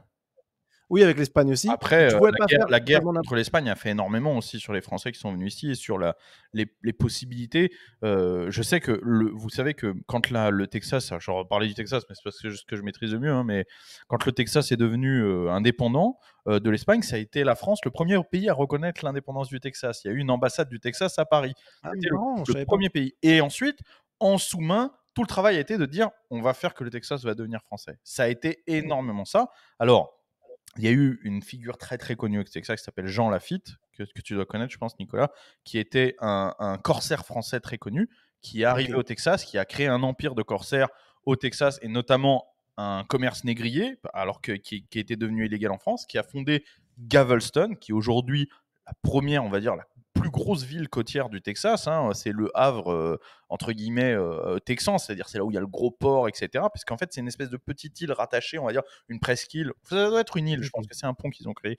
Mais voilà, aujourd'hui, c'est très très connu Galveston. Et Galveston a été fondé par Jean Lafitte, qui s'est associé à des bonapartistes, à des soldats, etc. et qui ont commencé à fonder leur truc. Et le pouvoir politique en sous-main, les barbouzes, entre guillemets, se sont appuyés sur ces gens-là, qui avaient des grosses puissances militaires, des grosses puissances économiques au Texas pour dire on va essayer plus ou moins de travailler sur ça. Donc il y a eu, comme je l'ai dit, la vigne, la colonie de la vigne et de l'olive, puis le champ d'asile, etc., qui ont été et puis le camp retranché français, ce qu'on appelle le camp retranché français, qui ont été une façon de plus ou moins d'essayer d'implanter des familles, etc., pour qu'une fois que les Français soient en masse économiquement, vu qu'ils dominaient la culture du coton, ils dominaient les mers parce que, bah voilà, comme j'ai dit, Galveston, c'était un nouveau Saint-Malo, c'est-à-dire c'était dominé par les corsaires français, etc. On s'est dit, bah voilà, là maintenant, l'Espagne pourra plus rien dire, on va pouvoir faire, tu vois, on va pouvoir agir. Puis finalement, ce qui s'est passé, c'est que le Texas a rejoint la Confédération, puis voilà, les choses sont faites, on va parler de la guerre de sécession, etc. Et ensuite, le Texas a finalement rejoint, sans être annexé, c'est le seul État d'ailleurs qui l'a fait, a rejoint volontairement les États-Unis et ensuite c'était plié. Je pense que là tu as fait un énorme bond dans l'histoire, plus que le mien tout à l'heure. Oui. C'est vrai, mais c'est parce que je revenais sur la propriété privée. Mais justement, ça m'a intéressé énormément, Nicolas. Donc, tu t'expliquais que les colons britanniques, ils avaient le droit à beaucoup plus de liberté, donc j'imagine moins de taxes, moins de régulation. Et ça, c'était un gros C'est ça. Les Français avaient moins de taxes que les Français au pays. Au Heureusement. Québec, ils étaient beaucoup mieux quand même, mais c'était quand même moyen. Il y avait un système féodal et puis il n'y avait pas le même attrait, etc. La terre aussi, il y a quelque chose qui est intéressant. Je vais vous donner toutes les. Il y a plein d'explications, hein. Vas-y. Mais l'autre explication, c'est aussi une question géographique et de climat. C'est-à-dire qu'ils étaient à des endroits qui étaient beaucoup plus hostiles, Voilà, c'est ce que notamment j'ai dit. en hiver. C'est ce que j'ai dit. Typiquement, le Saint-Laurent est gelé une partie de l'année. L'Hudson, au niveau de New York et compagnie, ne l'est pas autant. Enfin, il y a plein de choses différentes. Ils étaient dans les 2 pôles les plus compliqués, c'est-à-dire le sud des États-Unis et le Canada, quoi, qui sont vraiment Ouais. les endroits les plus Donc Non, mais les Français, ils étaient pas là pour faire bronzette, ils étaient là pour aller chercher des chasser, ils étaient là exactement. échanger. Bah, quand Les tu Anglais, maintenant ils n'étaient pas là pour faire bronzette non plus, hein.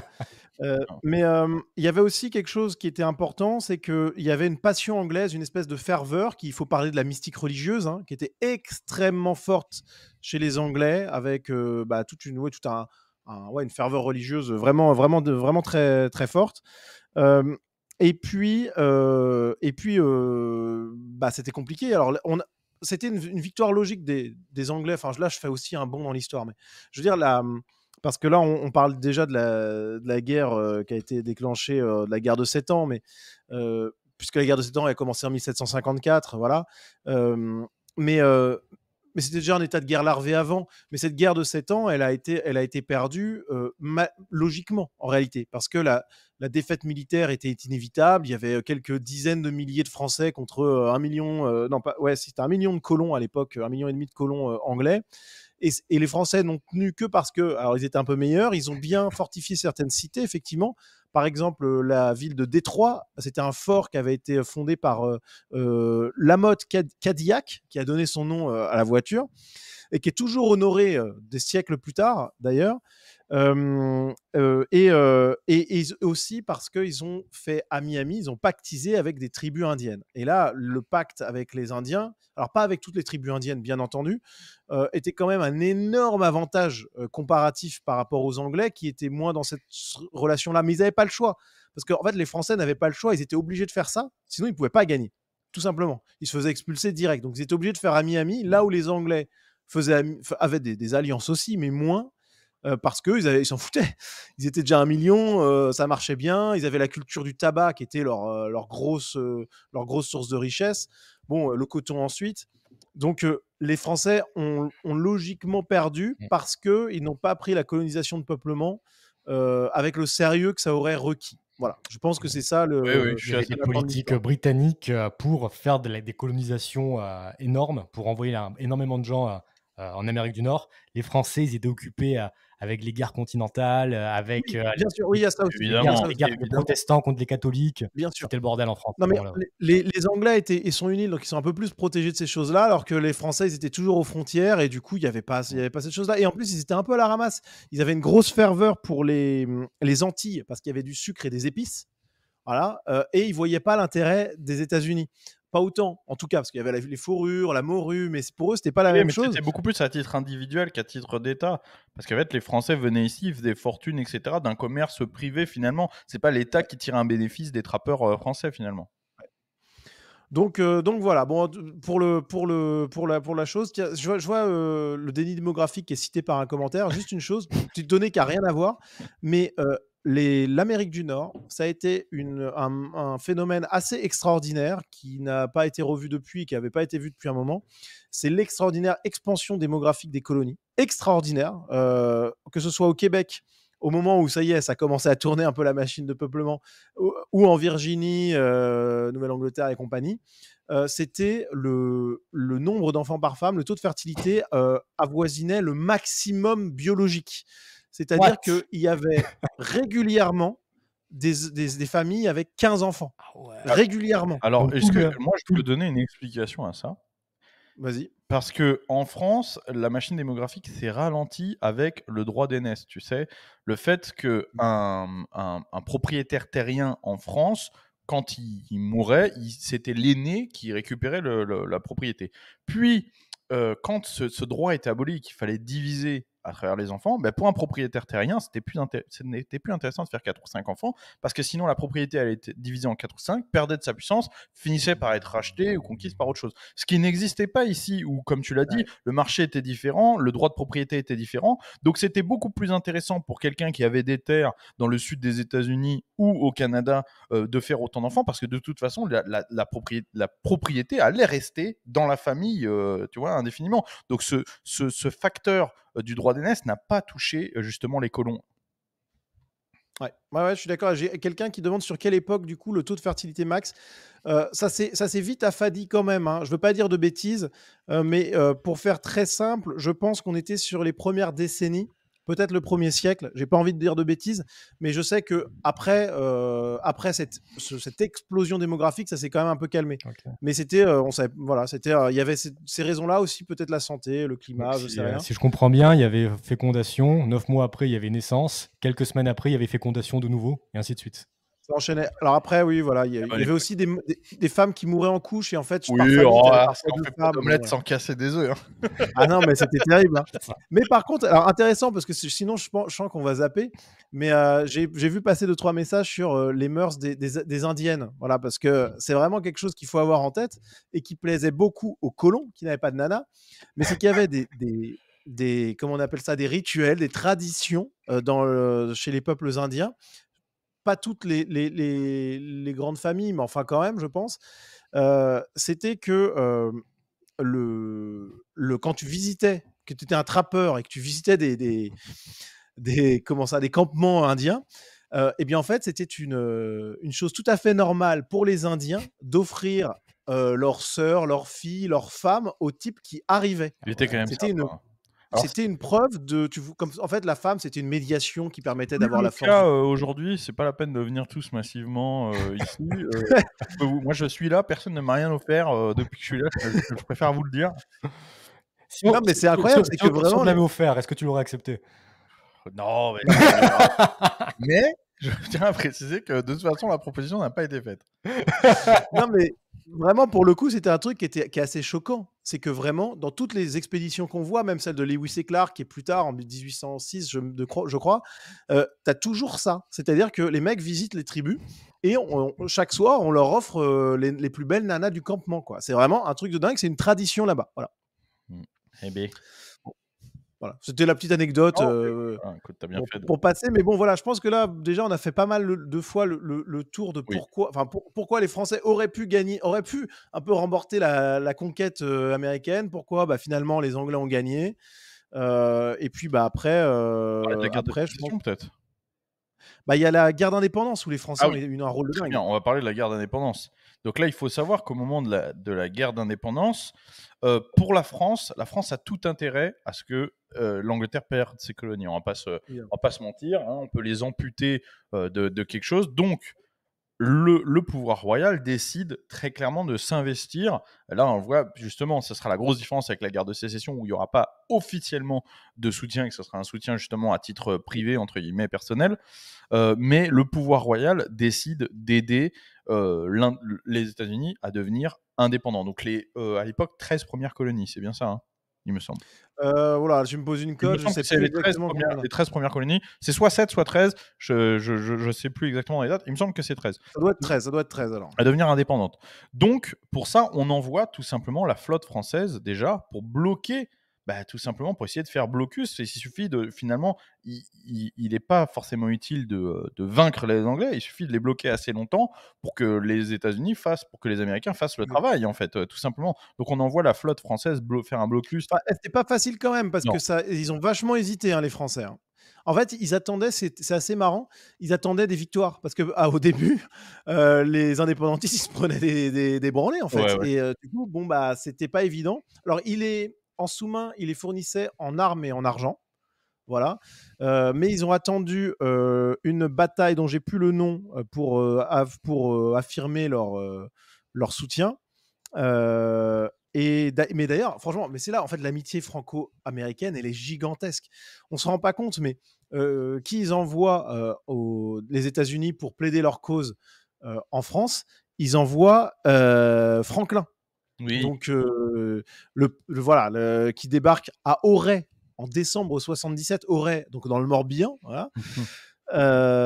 Donc, mais tout ça, il y a tout un des échanges incroyables. Il y a Thomas Jefferson aussi, qui était un grand francophile.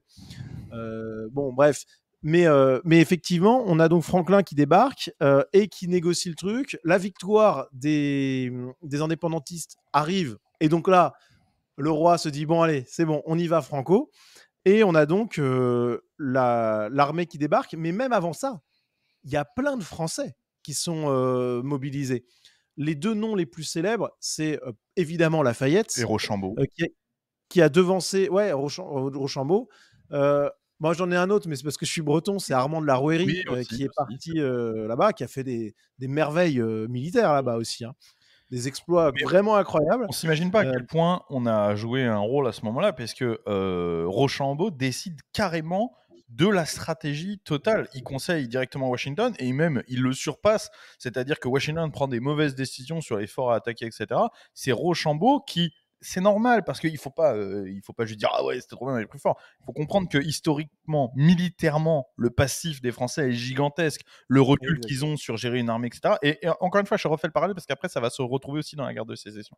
Mais les Français ont un background militaire énorme par rapport en fait aux locaux qui eux finalement improvisent une révolution, etc. Une guerre. Donc Rochambeau, lui, par contre, des guerres, il en a fait, il en a tout le tour du ventre. Donc lui, il sait comment mener les plans de bataille. Et il est considéré à la base comme le grand vainqueur et comme finalement le grand général des armées, etc. devant Washington. Avec Lafayette aussi qui est dans Lafayette, évidemment.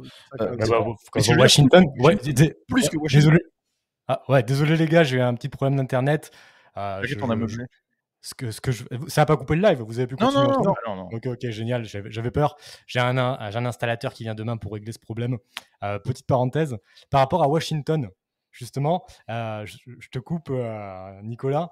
Lafayette était considéré comme son fils. Il le considérait comme son fils. Et à 19 ans, je vous l'ai déjà dit dans un live précédent, il était général-major de l'armée américaine. Donc c'était le chef de l'armée américaine. Ouais. Bah oui. Mais de toute façon, les mecs, ils avaient 17 ans, effectivement, ils étaient déjà sur des terrains d'opération violents. Effectivement, le paysan virginien, bon, bah, il était content d'avoir le soutien des Français. Hein. Mais donc, ouais, c'était quand même le rôle des Français est essentiel dans la guerre d'indépendance. Et pour moi, c'est sans doute l'apport le plus majeur. Parce qu'après, il y a plein d'autres choses qui sont énormes. Oui. Mais je veux dire, sans les Français, les États-Unis ne seraient pas indépendants. Exactement. Voilà. Ça, c'est clair et net.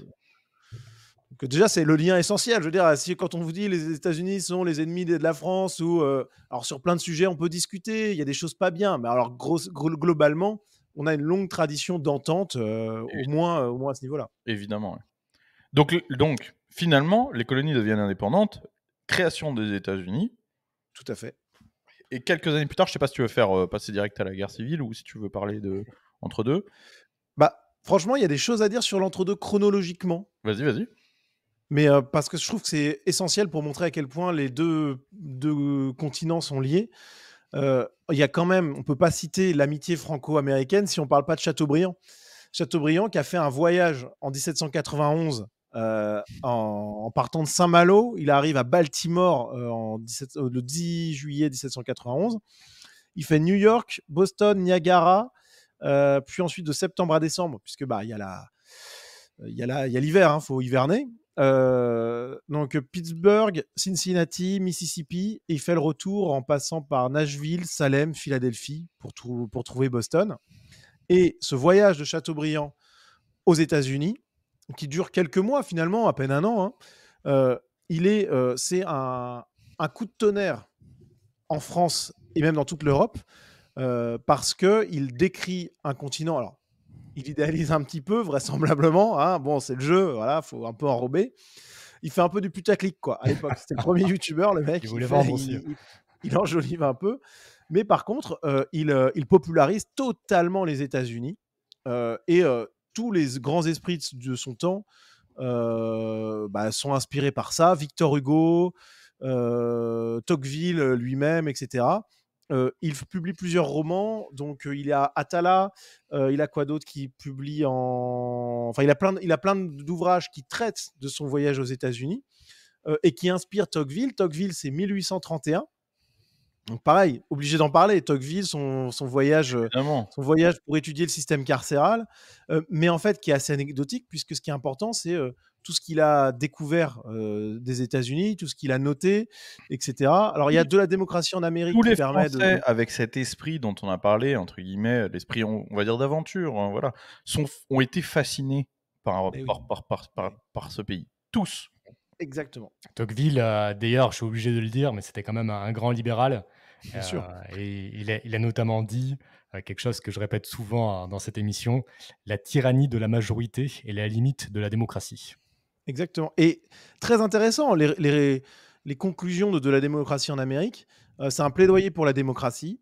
C'est une analyse minutieuse des institutions américaines qui est intéressante. Et surtout, ce qu'il note, c'est la possibilité aux États-Unis de s'élever socialement. Parce qu'on n'est plus dans un système de caste, un peu ancien régime et compagnie. Et il note l'individualisme énorme des Américains, qui pourrait être un défaut, mais qui est là-bas, c'est lui qui le dit, hein, compensé par un énorme nombre et une énorme puissance des associations. En fait, du coup, il y a quand même du lien social par Et cette alors ça, chose. pour le coup, ça se vérifie aujourd'hui, c'est-à-dire des siècles plus tard, ça fonctionne encore comme ça, hein. Ouais. Ouais. Ouais. Il y a pas Donc besoin voilà, d'un alors il je y a vais plein je vais d'autres. je vais faire mon libertarien encore, mais il y a pas besoin d'un gros État pour avoir du lien social, pour avoir une patrie. Il faut une homogénéité, alors on peut dire ethnique ou culturelle, et cetera, mais en fait, il faut un sentiment d'appartenance, et cetera, qui, de par cette histoire commune, c'est parce qu'en fait, c'est quand même un pays fondé par des peuples différents, et cetera, mais de par cette histoire commune, ce qu'en anglais, on va dire the struggle, tu vois, le côté, il a fallu lutter contre les Indiens, il a fallu lutter contre l'environnement, il a fallu lutter contre les Anglais, et cetera. Cette histoire de on construit ensemble et on galère ensemble, et cetera. Il y a Ouais. un énorme sentiment d'appartenance et qui existe ici et qui fait effectivement le lien social. Et le lien social, comme il n'est pas obligatoire, comme en France, est finalement aujourd'hui dans ce pays, beaucoup plus présent qu'en France où la solidarité est obligatoire en fait. Ouais, c'est ça. Mais ça Non, peut même non. pas s'appeler de la solidarité. Mais en fait, C'est vachement aujourd'hui, quand vous avez l'État qui vient vous sauver le cul dans n'importe quelle situation, vous avez plus d'intérêt à créer vraiment du lien social avec vos amis, avec votre famille. Ouais, c'est pas Vous faux, avez t'as raison, ouais. Très juste. C'est pas Ouais, faux. c'est un bon argument, ça. mmh. Et donc Ouais, quand vous juste pour vas-y. finir, parce que Continuons, oui, j'avais plein de continuons, trucs à continuons. citer, mais juste pour finir, parce que c'est important quand même, là, c'est dans l'autre sens. Alors, j'aurais pu citer Thomas Jefferson, qui a été ministre délégué des États-Unis en France, et qui a fini quand même président américain. Voilà, il a vécu en France, il était très francophile, il vantait les charmes français, l'art. Enfin bon, bref, il y a vraiment une unité. Je cite quand même Georges Clémenceau, voilà, hein, qu'on connaît bien en France, qui a vécu aux États-Unis. Et d'ailleurs, il a même, alors je crois qu'il vit, il habite à New York. Il y vit quelques mois, quelques années, mais il tombe amoureux d'une américaine qui finit par ramener en France après moult péripéties. Bon, bref, mais il y a vraiment un lien dans les deux sens. C'est ça que je veux montrer avec Clémenceau, Bien sûr. Tocqueville, Chateaubriand, des grands esprits qui se rendent là-bas et qui notent certes le côté un peu marchand des États-Unis, qui différencie de la France, où effectivement on est plus un peuple composite entre le méditerranéen et le protestant, quoi. On est un peu on est un Latin. peu une synthèse, mais par contre, voilà, tout le monde tombe amoureux de ce pays en réalité. Voilà. Tu veux en venir à la Lafayette avait dit dès que j'ai entendu le nom de l'Amérique et de son amour pour la liberté, je mourrais d'envie de les rejoindre pour défendre leur liberté. Ouais. à tous les Bah, en fait, il y a mois de la plein de trucs. liberté. Franchement, il y a tellement de choses. Limite, là, tu parles de la liberté, mais rien que la statue de la liberté, quoi. La statue de la liberté, c'est une œuvre commune. Bien Le sûr. socle est fait par les Américains, la statue par les Français. Il y a des images incroyables de la composition dans Paris. Tout le Ah. monde vient voir ça. Un détail drôle est la Maison Blanche, qui est la copie conforme d'un château français. Je ne sais pas si vous savez ça. Ah ouais. Alors, je vous invite tous à taper sur Google simplement Maison Blanche française. C'est un château. Merde, j'ai oublié la région. Tu te rappelles? Non. J'ai oublié la région. C'est un château. Ah, j'ai oublié, c'est dommage. Mais vous pouvez regarder là, si vous faites une recherche rapidement. Maison Blanche en France. Et c'est un château français. Et c'est vraiment, attention, hein, la copie conforme. Et le château est simplement terminé en France quelques années avant la Maison Blanche américaine. Ah, c'est Et il n'y a fou. aucun doute. Tu montes la photo, tu enlèves les arbres autour, etc. Tu montres à n'importe qui, c'est la Maison Blanche. C'est la C'est-à-dire même qu'à chose. la colonne près, c'est le même. Je rigolais pas parce que tu as oublié le nom, je rigolais parce que tu as vraiment réussi, mec. Tu as une assistante personnelle avec toi Oui, oui. pour le live. Oui, mais... Mais et ce qui est incroyable, c'est que tu parles de la Maison En Blanche. Dordogne, en Alors, Dordogne. il y a Merci. Comment Mon assistante personnelle, c'est en Dordogne. bon, Bon, en tout cas sur la Maison Blanche, ce qui est extraordinaire aussi, c'est que l'architecte comment ça s'appelle? Le premier hôtel de ville, le premier Federal Hall, je sais pas comment on dit en américain, Federal Hall. euh, Tu l'avais. Hall à New York. Donc le premier hôtel de ville, c'est un Français. C'est Pierre-Charles L'Enfant qui est architecte. Alors le mec était un peu taré. Donc il a un peu fait n'importe quoi, mais derrière, sa vie est incroyable. Vous regardez sur Wikipédia, déjà vous avez une bonne idée de sa vie qui était vraiment. C'était des vies de fous à l'époque. Tous, c'était des vies de fous. Les mecs ont vécu des vies flamboyantes et finissent complètement ruinés à chaque fois. Tous ces gens-là. Comme ça. Et Pierre-Charles L'Enfant, ça a aussi été l'architecte d'une grande partie de la ville de Washington. C'est lui qui, par exemple, a été l'architecte, qui a fait les plans du National Mall de Washington, qui est l'endroit où vous avez le grand obélisque là, en l'honneur de Washington. Ça, c'est un Français qui a fait ça. Voilà. C'est Pierre-Charles L'Enfant. Voilà. Donc, il y a plein de 1000 exemples comme ça on pourrait en faire des heures et des heures, mais il y a un lien entre les deux pays, les deux zones qui est incroyable. Ouais. Donc en résumé, malgré leur faible présence en termes de nombre aux États-Unis à travers l'histoire et en Amérique du Nord, ils ont eu un impact culturel très très important. Mais tu sais que quand les États-Unis deviennent indépendantes, il faut savoir quelle langue on va choisir. Maintenant que les États-Unis sont un pays et plus une colonie, etc., il n'y a plus de raison de parler des langages différents, etc. Il faut quand même unifier, même si les États-Unis est un pays fédéral, etc. Je veux dire, il faut quand même un pays, c'est aussi une langue, etc. Et donc, il faut choisir le langage. Et le français et l'anglais arrivent en position finale pour savoir est-ce qu'on va parler français-anglais. Et ça se joue à très, très peu que le français devienne la langue officielle des États-Unis. Ouais, putain.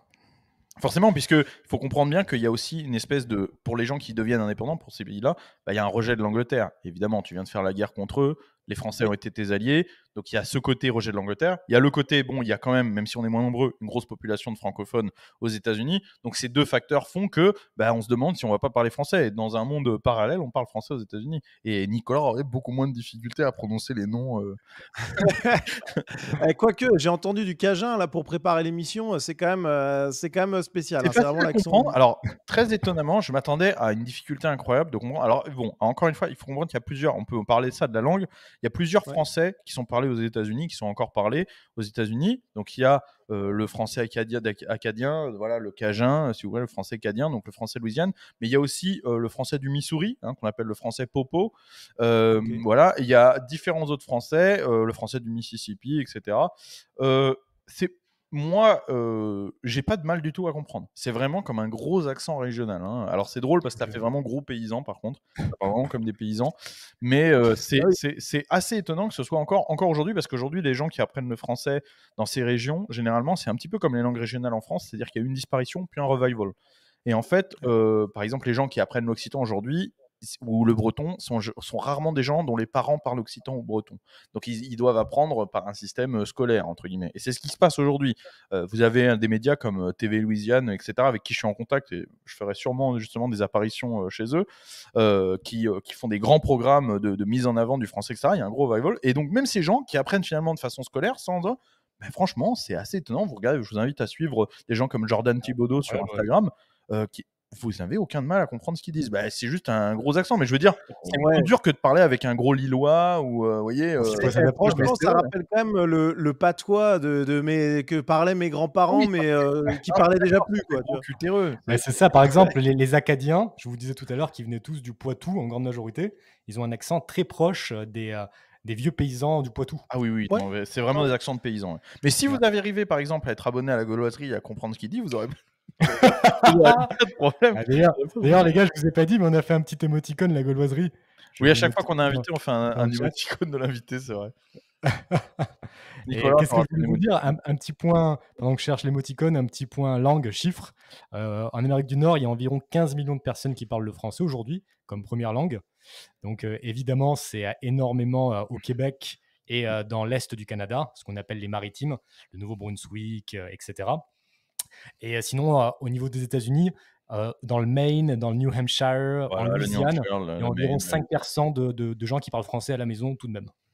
Mais tu vois, rien que l'influence européenne, elle est folle. Le New Hampshire ou Hampshire, je sais pas comment on dit, c'est nouveau Hampshire qui est une région anglaise. Enfin, en fait, le lien entre nos deux continents est quand même tellement évident. Je veux dire, c'est l'architecture. Quand tu es sur les côtes, la côte Est, quand tu es à Boston ou, je sais pas, ou à Salem ou autre, tu vois l'architecture européenne. Il n'y a aucun doute. Ici, autour de chez moi, c'est assez drôle, ou même dans l'état du Texas de manière générale, vous avez beaucoup de villes, par exemple, françaises, avec des noms français, etc., avec des architectures françaises, mais aussi allemandes. Par exemple, il y a une ville très connue au Texas qui s'appelle Ristenburg, qui est complètement, tu y vas et tu te dis, mais je suis, si tu enlèves le climat, évidemment, et les gens, t'as vraiment l'impression d'être en Bavière, c'est assez incroyable.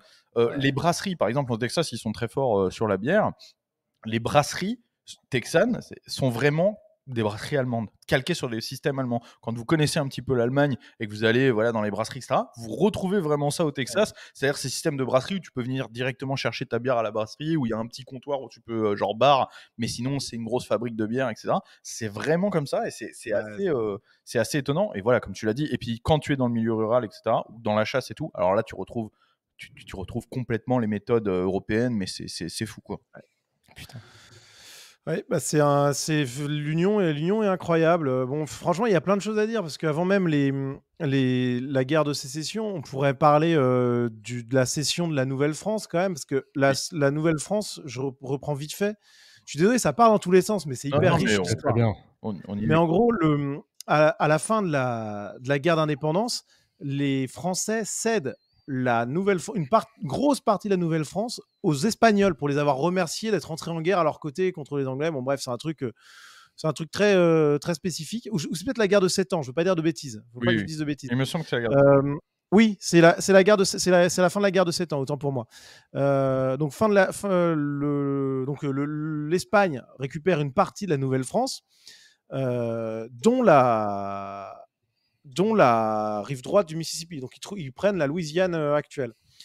La Louisiane qui est récupérée pour être vendue quelques mois ou quelques années plus tard, maximum, par Napoléon III. Et en plus, les mecs, ce qui est fou, c'est que la vente de la Louisiane, les types viennent de la récupérer. Et ils entrent en négociation avec les Américains pour que les Américains la rachètent. Et les Américains, ils veulent racheter. Ils se disent, on est prêt à aller jusqu'à 50 millions de dollars. À l'époque, c'est quand même gigantesque. Pour ce qui sera la Louisiane actuelle et pas la Louisiane de l'époque. Je sais pas si oui, l'État. La Nouvelle-France était gigantesque. Et eux, rien que pour la Louisiane actuelle, grosso modo, ils étaient prêts à aller à 50 millions. Et Napoléon III, il leur propose 60 millions, mais pour l'entièreté du territoire. Mais encore une fois, parce que la concentration de population est tellement... En fait, on vend un territoire où il n'y a rien quasiment. Il y a quelques gens qui vivent dans les marais, etc. Mais encore une fois, voilà, le gros du gros était du côté de la rive droite du Mississippi, c'est-à-dire le sud de la Géorgie, la Louisiane, etc. Là où il y a, voilà, encore une fois, où il y a du coton, de la culture de coton, etc., où il y a des choses. Le reste et sont des gens qui vivent vraiment de façon très indépendante. Donc c'est vrai que voilà, pour 10 millions de plus, ils ont... On est d'accord que la première fois, c'est Napoléon Ier qui a vendu la Louisiane. Attends, je dis pas de bêtises. Napoléon Je veux pas dire de bêtises. Ouais, c'est Napoléon Bonaparte qui a vendu la Louisiane. Oui. Attends, je vais pas envie de dire de bêtises. On est en 1803. C'est quel Napoléon? Putain, j'ai pas envie de me faire avoir. Napoléon Ier. Bon, en tout cas, il y a la vente de la Louisiane. Mais ce qui est intéressant aussi là-dedans, il y a cette question de la densité démographique, qui est trop compliquée à gérer.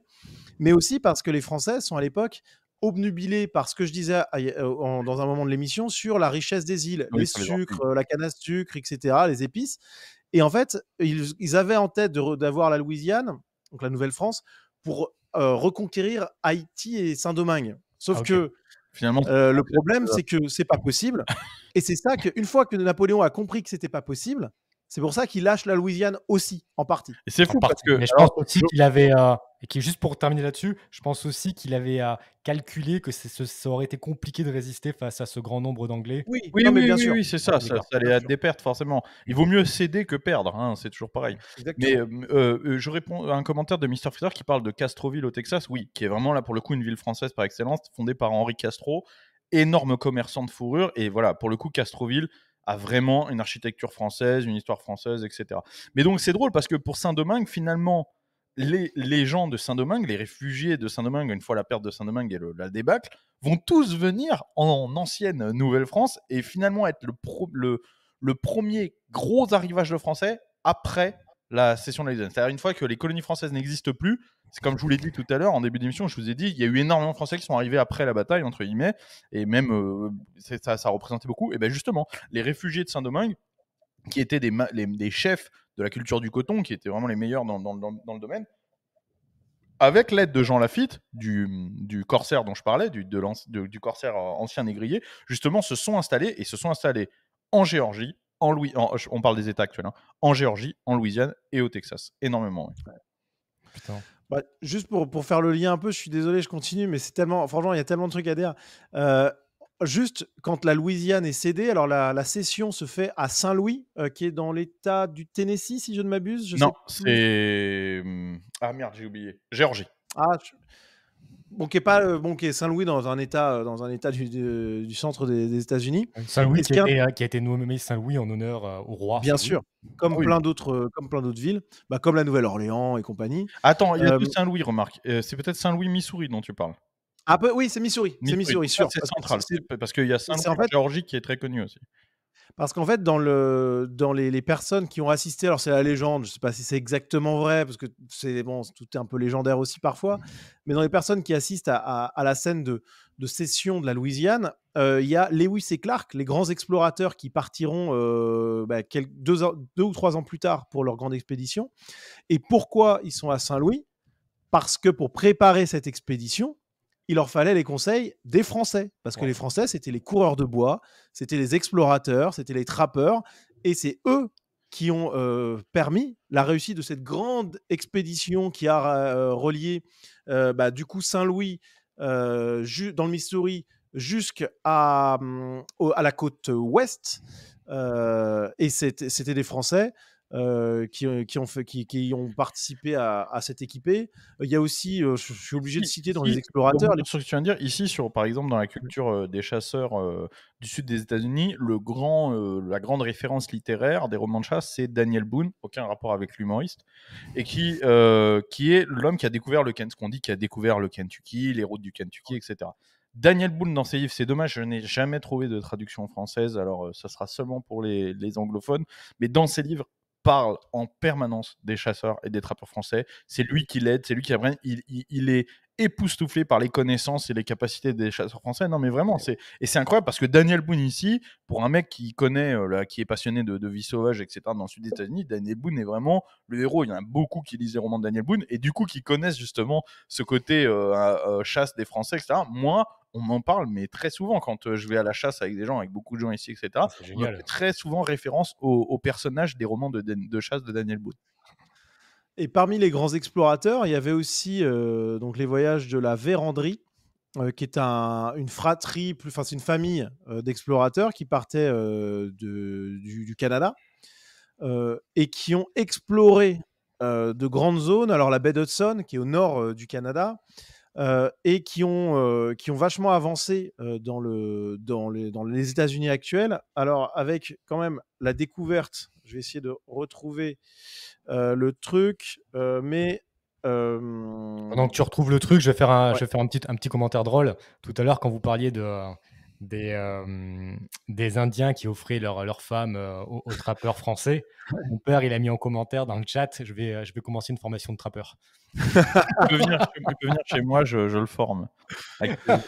Par contre, les gars, je vous préfère vous tenir. Il reste 22 minutes. Après, je suis obligé de me prendre la salle. Donc, on va peut-être passer à la guerre de sécession. On va dire que j'ai appris ce sujet, mais parce que sinon, on n'y arrivera jamais.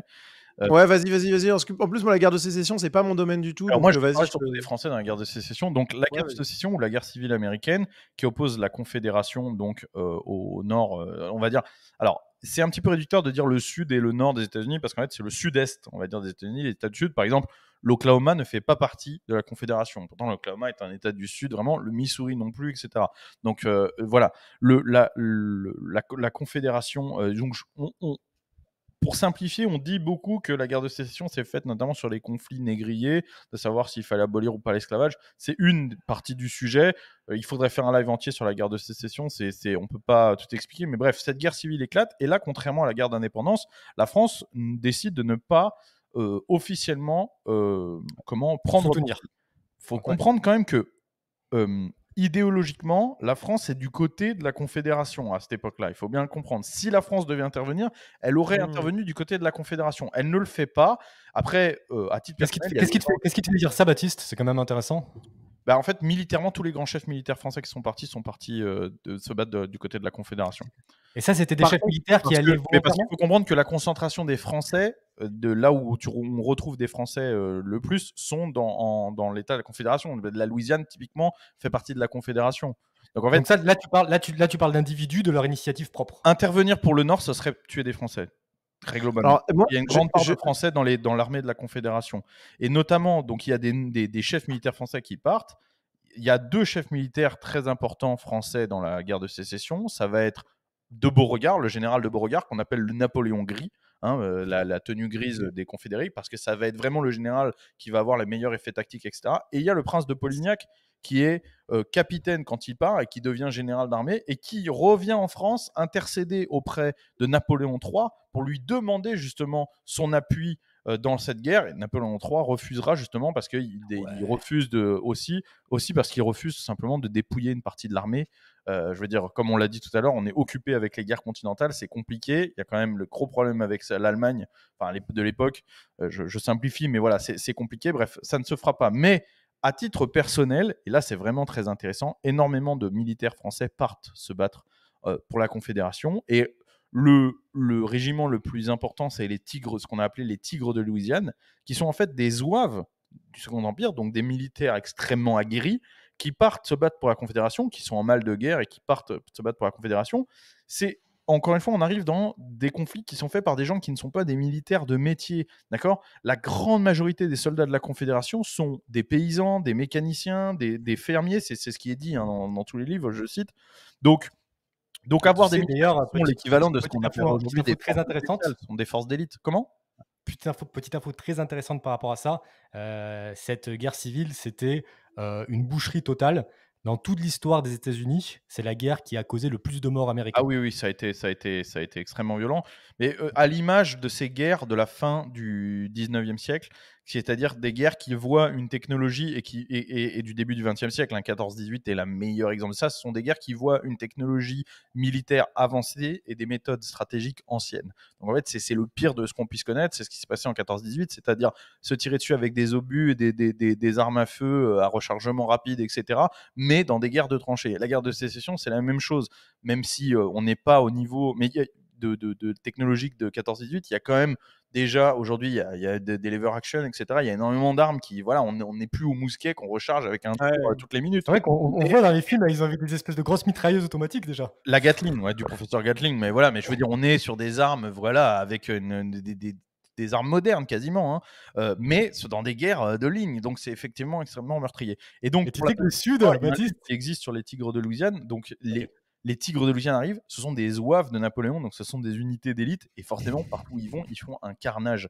À tel point que personne. Le problème, c'est que comme tous l'esprit, c'est l'esprit grognard, hein, qui existe encore sous le Second Empire. Comme tous ces mecs-là, ils sont ingérables, ils veulent pas être commandés par des Anglais, ils veulent. Donc on est obligé de leur trouver des généraux et des Français. On est obligé de créer un code martial pour eux, c'est-à-dire qu'ils ne passent pas en cours martial avec le reste des soldats. Quand ils font de la merde, etc., ça se règle en interne parce que personne ne peut avoir d'autorité sur eux. Mais tous les bataillons les veulent. Tous les bataillons les veulent parce que c'est une force incroyable. Donc voilà. je crois que l'objectif, c'était de montrer qu'il y avait les plus grosses couilles pour eux. Ah, lui, il était. Non, mais il y a le livre, il y a un livre en français que je vous invite à lire, j'ai oublié l'auteur, mais qui est très intéressant sur le Tigre de Louisiane. Vous pouvez le trouver sur la boutique de TV Liberté. Et où dedans, ils expliquent que quand un simple sergent doit prendre une décision, il peut abattre un de ses soldats lui-même au revolver sans passer par la cour martiale, etc., parce que c'est le seul moyen de les gérer, tu vois. Donc, ouais, non, c'est la violence, c'est incroyable, quoi. Ah ouais. Je me permets juste sur cette question de la guerre de sécession, dans un ouvrage que j'ai lu, j'avais pris des notes, je ne sais pas ce que ça vaut exactement, mais il y avait quand même des volontaires des deux côtés, Oui, bien sûr. selon l'auteur. Et il y avait quand même aussi quelque chose qui, moi, m'a frappé, c'est une grande tendance anti-esclavagiste en Europe. Ça, et en France notamment, le côté esclavagiste du Sud était quand même globalement assez mal vu par les intellectuels de l'époque. C'est évidemment, ouais, c'est le cas. C'est d'ailleurs pour ça que je pense qu'il y a beaucoup de militaires qui se sont barrés, etc. Mais je pense, moi, je suis partie des gens qui ne pensent pas que la question esclavagiste est la seule question. Non, bien sûr, c'est pas du tout la seule. La guerre n'est pas Baptiste, idéologique à ce point que ça. Je pense que c'est pas la seule question, mais je pense que c'est une des principales. Mais Sincèrement. parce que oui, mais pas sur un plan idéologique. C'est sur un plan économique uniquement. Oui, ok. Mais femmes, on est d'accord que quand même, on est d'accord que quand même, lors de la création des États-Unis, et il y avait quand même cette idée que tous les hommes sont Non, égaux en mais droit. il Il y avait, et c'était quand même les républicains du Nord, notamment avec comment il s'appelait ce président Abraham Lincoln, oui, bien sûr. qui défendait quand même. C'était peut-être de la communication, mais il mettait quand même en avant le fait que Non, tous mais les hommes doivent être égaux. je suis tout à fait Ah d'accord. ouais, non, mais attends, pas les hommes noirs. Hein. Oula, Ah, si. les États... Ah non, ah bah non. Ah non, non, non, non, À non, non, non. l'époque de la guerre de sécession, Abraham Ah, Lincoln. de l'époque de la guerre de sécession. Ah Oui, oui, oui. d'accord. À l'époque de la guerre Ouais. de sécession. Ouais, mais même pas si, parce que si, ça, si, c'est de la si. théorie. C'était de la théorie. Oui, Dans la pratique, ça c'est s'est ça. jamais vérifié. Dans la pratique, Non, parce qu'en fait, ce qu'il faut savoir, c'est que le Nord était républicain, le Sud était démocrate, ce qui est quand même assez rigolo, et qu'ensuite, la ségrégation des Noirs, elle est revenue dans les États du Sud quand les démocrates ont repris le pouvoir de nouveau dans les États du Sud. Après, attention, démocrates et républicains ne veulent pas du tout dire la même chose à l'époque. Le Texas, je crois que c'est dans les années 60, est un État démocrate. Parce que les démocrates sont ceux qui défendent les petites productions, notamment les fermiers, etc. Ce sont des l'esclavagisme, vrais notamment. libéraux, justement. Les démocrates sont les libéraux au sens économique du terme à l'époque. Ah ben, je peux t'assurer que tu peux voir l'histoire économique des démocrates. Ce sont Ouais, ceux, bien sûr. il y a le côté presque poujadiste des démocrates de l'époque. C'est pour ça que la tendance a été complètement inversée, parce que la défense des valeurs qui étaient représentées il y a eu quasiment une inversion qu'on connaît aujourd'hui entre les démocrates. Et d'ailleurs, c'est pour ça qu'on appelle encore aujourd'hui, ici en anglais, on appelle encore aujourd'hui les démocrates les liberals, parce que justement, historiquement, ce sont les libéraux normalement. Ouais. Ouais, c'est ça. Mais en fait, je pense que les républicains, ils ont toujours resté sur cette ligne de liberté individuelle. Les démocrates l'étaient aussi au début. Mais Il y a eu un vrai changement. C'est un gros sujet. Hein. Oui, Très oui, gros sujet. c'est un sujet compliqué. Bref, en tout cas, le fait est que voilà, ça a été une vague, etc. Puis finalement, bah, voilà, on connaît l'histoire, la Confédération, comment a perdu. Il y a encore, voilà, Beauregard a encore sa statue, une énorme statue en Louisiane, dans tous les musées confédérés quasiment sur la Confédération. Ici, voilà, on voit beaucoup de drapeaux confédérés, etc. Parce qu'aujourd'hui, le symbole confédéré ne représente plus que une espèce d'identité. C'est un symbole identitaire du Sud, tout simplement. Ça représente un mode de vie, un mode de voilà, la liberté, etc. Aujourd'hui, il y a une reprise des symboles confédérés pour vraiment dans un côté identitaire. Aujourd'hui, dans les musées confédérés, etc., qu'on voit ici, on parle énormément des Français qui se sont battus pour la Confédération. Okay. Ouais. Et Nicolas, toi, si tu as à choisir, tu te serais battu avec le Nord ou avec le Sud? Non, mais alors là, j'en ai aucune idée, honnêtement. Non, tu veux te transposer à une époque comme ça? Non, je sais pas du tout. Franchement, je veux pas. Je peux pas. Déjà, je maîtrise pas assez le sujet, et il y a le côté romantique, bien sûr, qui est le Sud, mais objectivement, je sais pas. Je sais qu'aujourd'hui, je sais pas si c'est comme ça au Texas, mais aux États-Unis, de manière générale, il y a beaucoup de républicains qui sont fiers que le Nord était républicain. Ouais, non, mais c'est un sujet trop compliqué, franchement. Aujourd'hui, c'est traité avec les mœurs d'aujourd'hui qui sont totalement différentes. Est-ce que on va passer peut-être aux questions, parce qu'il reste 10 minutes à peu près. Est-ce que Nicolas, avant qu'on passe aux questions, tu veux dire quelque chose, conclure ou expliquer? Ouais, carrément. Bah alors, franchement, j'aurais bien aimé vous montrer un peu quand même un bouquin sur lequel je suis tombé pour préparer l'émission. Mémoire de France aux États-Unis, 950 sites de présence française aux États-Unis. Alors, c'est un bouquin qui a été écrit par un type qui, je pense, est un petit peu autiste, mais dans le bon sens du terme, Oui. hein, clairement. Un nerd. Le mec a listé beaucoup de monuments, de statues, même de panneaux sur la présence française aux États-Unis. C'est donc une liste de près de 1000 choses. C'est assez extraordinaire. Qu'est-ce que j'ai C'est pour vous montrer à quel point voilà, il y a des choses qui sont incroyables. Il y a une statue de Jeanne d'Arc à New York, par exemple, Bien sûr. qui a listé. Il y en a une à la Nouvelle-Orléans aussi, une énorme statue de Jeanne d'Arc dorée qui ressemble beaucoup à la statue qu'on a à Paris. Wow. Mais tu vois, Orléans, tu vois le Oui. lien, mais à New York, c'est quand même un peu voilà. Il y a un monument de l'école polytechnique à West Point.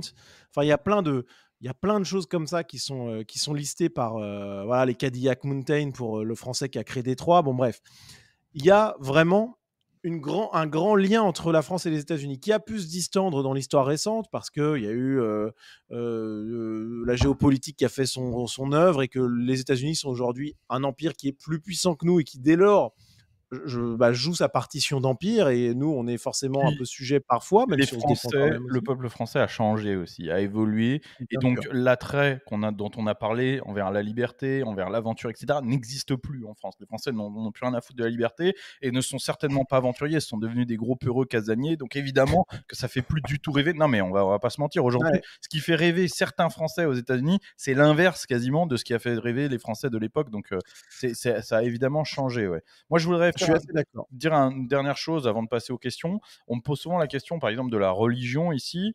On me demande souvent, en tant que catholique, vivre dans un État protestant, etc. Alors, au Texas, il y a 30% de catholiques, ce qui est énorme pratiquant. Hein, c'est énorme. Hein, c'est-à-dire qu'en proportion de population, c'est beaucoup plus qu'en France. Il y a beaucoup plus de Texans en proportion de population qui vont à la messe catholique tous les dimanches que de Français. C'est quand même, je tiens à le préciser. Et l'Église catholique texane a été fondée par des Français. C'est-à-dire que la première, en fait, ce qui s'est passé, c'est que après l'indépendance du Texas, la liberté de culte a été mise. Une fois que le Texas est devenu indépendant du Mexique, la religion catholique était obligatoire et c'est devenu un pays avec une liberté de culte. Donc les Français ont décidé d'envoyer une mission au Texas pour refonder l'Église catholique. C'est un prêtre rouennais qui, il y a 200 ans, a refondé l'Église catholique du Texas et a créé la cathédrale de Galveston, justement. Donc voilà. Donc aujourd'hui, il y a quand même une grosse, alors qui est aussi en partie peuplée par des hispaniques, mais pas tant qu'on peut s'imaginer. On pourrait s'imaginer, les catholiques, ça doit être les hispaniques au Texas. Non, parce qu'ici, il y a beaucoup de descendants, comme on l'a dit, français, mais aussi irlandais. Il y a énormément d'Irlandais, il y a énormément de descendants italiens, etc. Donc, il y a beaucoup de gens qui ont des histoires familiales historiquement catholiques. Dans la ville la plus proche de là où j'habite, qui est une ville de 30 000 habitants, il y a 4 églises catholiques. Voilà. Donc, je tiens quand même à le préciser. Et c'est une église, c'est une ville de 30 000 habitants. Donc, voilà, c'est pas...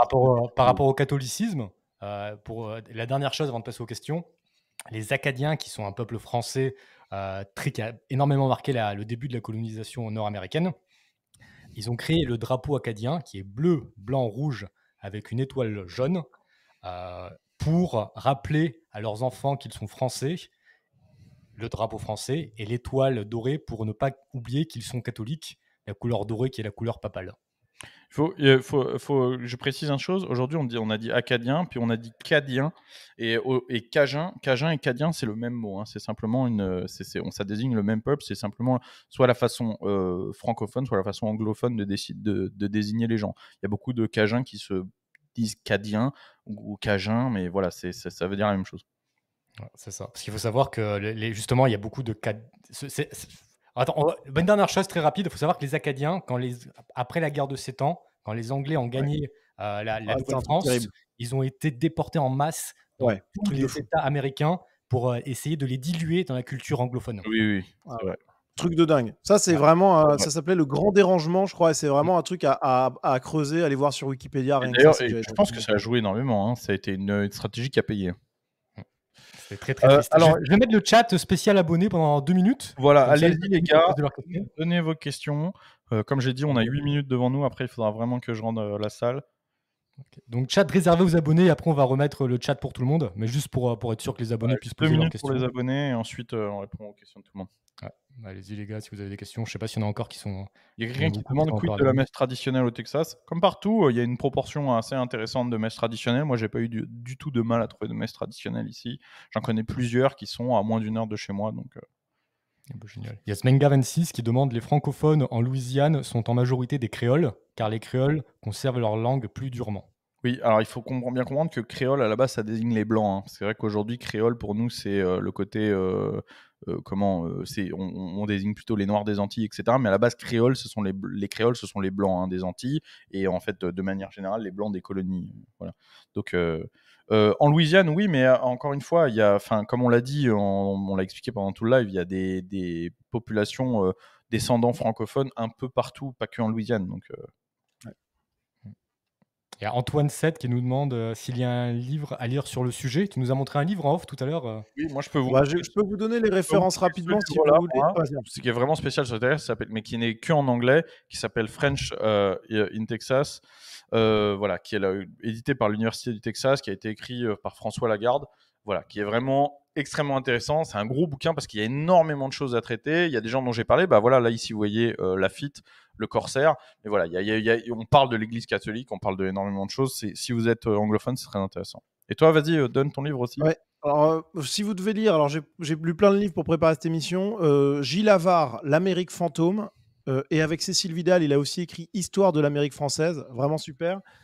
Cet ouvrage aussi, Les Américains, par André Caspi, Naissance et essor des États-Unis. C'est la première partie, c'est absolument génial, vraiment. Histoire des États-Unis par Bertrand von Ruym-Beke. Les Américains, Histoire d'un peuple par Robert Calvet. C'est très dense, mais très intéressant. Et 2 bouquins un peu marrants.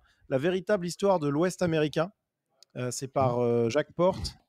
Et Histoire du Far West Sur la par Jean-Louis Rieux-Perrault. Vraiment très intéressant, tous ces bouquins, c'est assez extraordinaire. J'en ai le chat pour tout le monde et en parallèle, je te pose une question. C'est Kailan Pastime qui dit que pensent les Américains des Français actuels? Peut-être les Texans, plus précisément. C'est compliqué de répondre à cette question parce que si je vous dis que pensent les Français des Américains, tu vois, qui le Pékin lambda, le libéral, enfin je veux dire le démocrate de base ou le mec qui est vraiment passionné de son histoire, tous les patriotes et les mecs qui sont passionnés de leur histoire, ils pensent et en fait ils savent ce qu'on vient de dire hein, pour la plupart. Très étonnamment, moi je me rappelle de ma toute première compétition au Texas il y a 6 ans, je suis arrivé en pensant vraiment que c'était des gens qui avaient aucune idée de ce que c'était la France, etc. Et quand j'ai gagné la compète, à la fin, j'ai fait un petit discours et quand on m'a remis la coupe, le mec qui m'a remis la coupe a dit au micro devant toute la compétition, il faut quand même remercier les Français parce que sans Lafayette et Rochambeau, on ne serait pas là pour aujourd'hui. Donc, et à l'époque, je me rappelle très bien me dire, mais combien de Français connaissent Lafayette et Rochambeau quoi. Parce que là, c'est une chose importante quand vous avez, je l'ai lu tout à l'heure dans le chat, les mecs qui pensent que les Américains sont des incultes, etc. Vous vous trompez. En fait, c'est-à-dire qu'il y a une proportion d'incultes, comme en France, il y a une énorme proportion d'incultes, évidemment. Quand j'entends des gens dire « Ouais, les Américains ne savent pas situer l'Allemagne, la France sur une carte », moi j'ai envie de vous demander, c'est où la Bolivie? Vous pouvez me montrer sur une carte? Où est le Nebraska? Ou alors on va aller en Asie? Où est la Malaisie? Aucun Français ne sait, parce que les Français sont des incultes au même titre. Je veux dire, ne pensez pas qu'il y a une Je pense aussi qu'il y a l'idée que les États-Unis, c'est tellement grand qu'ils focus aussi sur la géographie américaine. Non, je t'assure que c'est une question de continent parce que moi j'ai voyagé beaucoup. Je peux t'assurer que aujourd'hui le niveau est catastrophique en termes de géographie, d'histoire, etc. Et les gens connaissent leur continent. Les Américains connaissent le continent américain et il y a beaucoup de gens qui ont une très mauvaise connaissance du continent européen. Au même titre que les Européens connaissent, ils sont contents de savoir l'Allemagne sur une carte, mais comme je te dis, dès que tu t'exportes sur un autre continent, ils sont absolument paumés. On a vu, on le voit, le nombre de mecs qui font des trucs de rue, des micro-trottoirs où ils demandent aux gens. La connaissance générale, elle est très faible. Donc encore une fois, dans le milieu des gens intéressés par leur histoire, il y a une vraie connaissance en tout cas de l'histoire des Français, etc. Comme je modifie un petit qu'on m'ait cité les Français, les trappeurs français, des livres de Daniel Boone, qu'on m'ait cité Lafayette et Rochambeau, etc. C'est quand même, et c'est par pur hasard, c'est avec des mecs avec qui j'étais à la chasse, avec des mecs avec qui j'ai fait du sport. Donc c'est bien la preuve qu'il y a, pour les gens intéressés, il y a une vraie connaissance du sujet. Ah bah c'est magnifique. Je modifie un commentaire de mon père pour le rendre encore plus drôle. Est-ce que vous conseillez le livre La colonisation américaine par les Égyptiens de Maître Gims. Maître Gims. Alors, je vais prendre une question pour moi, pour une fois, question pour le Guise. Pourquoi avoir choisi le Kokada et plus précisément le Québékistan pour vivre? Je dis pour une fois parce qu'en général, c'est plus des questions générales ou pour Baptiste, ce que je comprends entièrement. Le Canada, en fait, c'est très, très libéral économiquement. Très sincèrement, en moyenne, c'est beaucoup plus libéral que l'ensemble des États-Unis. Parce qu'encore une fois, il faut voir les choses province par province, État par État. Mais même si c'est cuck, c'est comme aux États-Unis. Une fois sur deux, c'est un président démocrate. Une fois sur deux, c'est un président républicain. Et ça varie. Bon, mais c'est tout. Je crois qu'on a fait le tour, non? Ouais. Est-ce qu'il y avait une dernière chose que vous auriez rajouté? Non, je pense qu'on a fait le tour, non? Je sais pas ce que tu en penses, Nicolas. Bon bah, je dirais juste que voilà, l'anti-américanisme primaire est une erreur et j'espère qu'on l'a démontré, même s'il y avait beaucoup de choses qu'on n'a pas dites, évidemment. Évidemment. En tout cas, merci infiniment, Nicolas. Merci de ta présence ici. Je valide ce que tu dis et je suis content qu'il y ait des gens comme toi qui se battent aussi pour faire éclater cette vérité. Voilà, il y a et tu sais, ça peut faire rire beaucoup, mais moi je voudrais dire un truc pour conclure, c'est que en m'étant documenté a posteriori, c'est-à-dire après avoir émigré ici, je me suis beaucoup documenté sur l'histoire des Français, etc. Je me suis énormément reconnu dans les Français qui se sont installés ici. C'est drôle, hein, finalement, mais c'est fou de se dire que des mecs qui sont installés au XVIIIe siècle, finalement, se sont installé pour exactement les mêmes raisons pour lesquelles j'ai choisi cet état, pour lesquelles j'ai choisi ce coin, pour lequel je vis au milieu de nulle part dans la campagne, etc. Et quand Génial. des gens voient mon mode de vie, etc., il y a beaucoup de gens sur les réseaux, etc., qui disent « Ah, t'as un mode de vie américain, etc. » Non, en fait, je vous invite vraiment à vous intéresser aux Français des colonies de manière générale, de comment les Français vivaient en Indochine, en Afrique, et notamment post-colonisation. Il y a un livre de Bernard Lugan qui est sorti là-dessus il n'y a pas longtemps sur sa vie au Rwanda après le départ des colonies, etc. Quand vous voyez une photo de Bob Denard avec un turban sur la tête, vous vous dites quoi? Ah, il est bougnolisé. Bah non, en fait, c'est pas du tout ça. Non, mais il faut bien comprendre que c'est un Français des colonies et que c'est une manière de vivre, etc. Et c'est la manière que moi j'ai adoptée qui me convient, etc. Et je vous assure que quand vous plongez historiquement dans l'histoire des Français dans cette partie des États-Unis, dans le Sud, c'est incroyable de voir les similitudes avec aujourd'hui. Je pense qu'un truc pour bien résumer ça, c'est que tu as un mode de vie hérité des Français du 17e, 18e siècle. Bah, une part, oui, évidemment, toute proportion gardée, mais dans une part, oui. En tout cas, philosophiquement, j'en ai vraiment l'impression. Ok. Mais encore un grand merci Nicolas, c'était Oui, génial. merci Tu nous as beaucoup. apporté On plein met ta chaîne d'éléments. en description. Faut vraiment qu'on conclue parce qu'il faut vraiment que je rende la salle. Mais merci infiniment. Et De rien. puis voilà, écoute, on peut-être fera appel à toi sur un autre sujet. On sait jamais dans le futur. Voilà. Merci le Guise. Merci à Merci à tous ceux vous. qui ont été Ciao, présents. les C'était gars. super. Bonne nuit aux Français. Salut tout le monde. Et puis Ciao, rediff, ciao. Salut. rediff dimanche à 17h sur la chaîne YouTube de Le Guise. Exactement.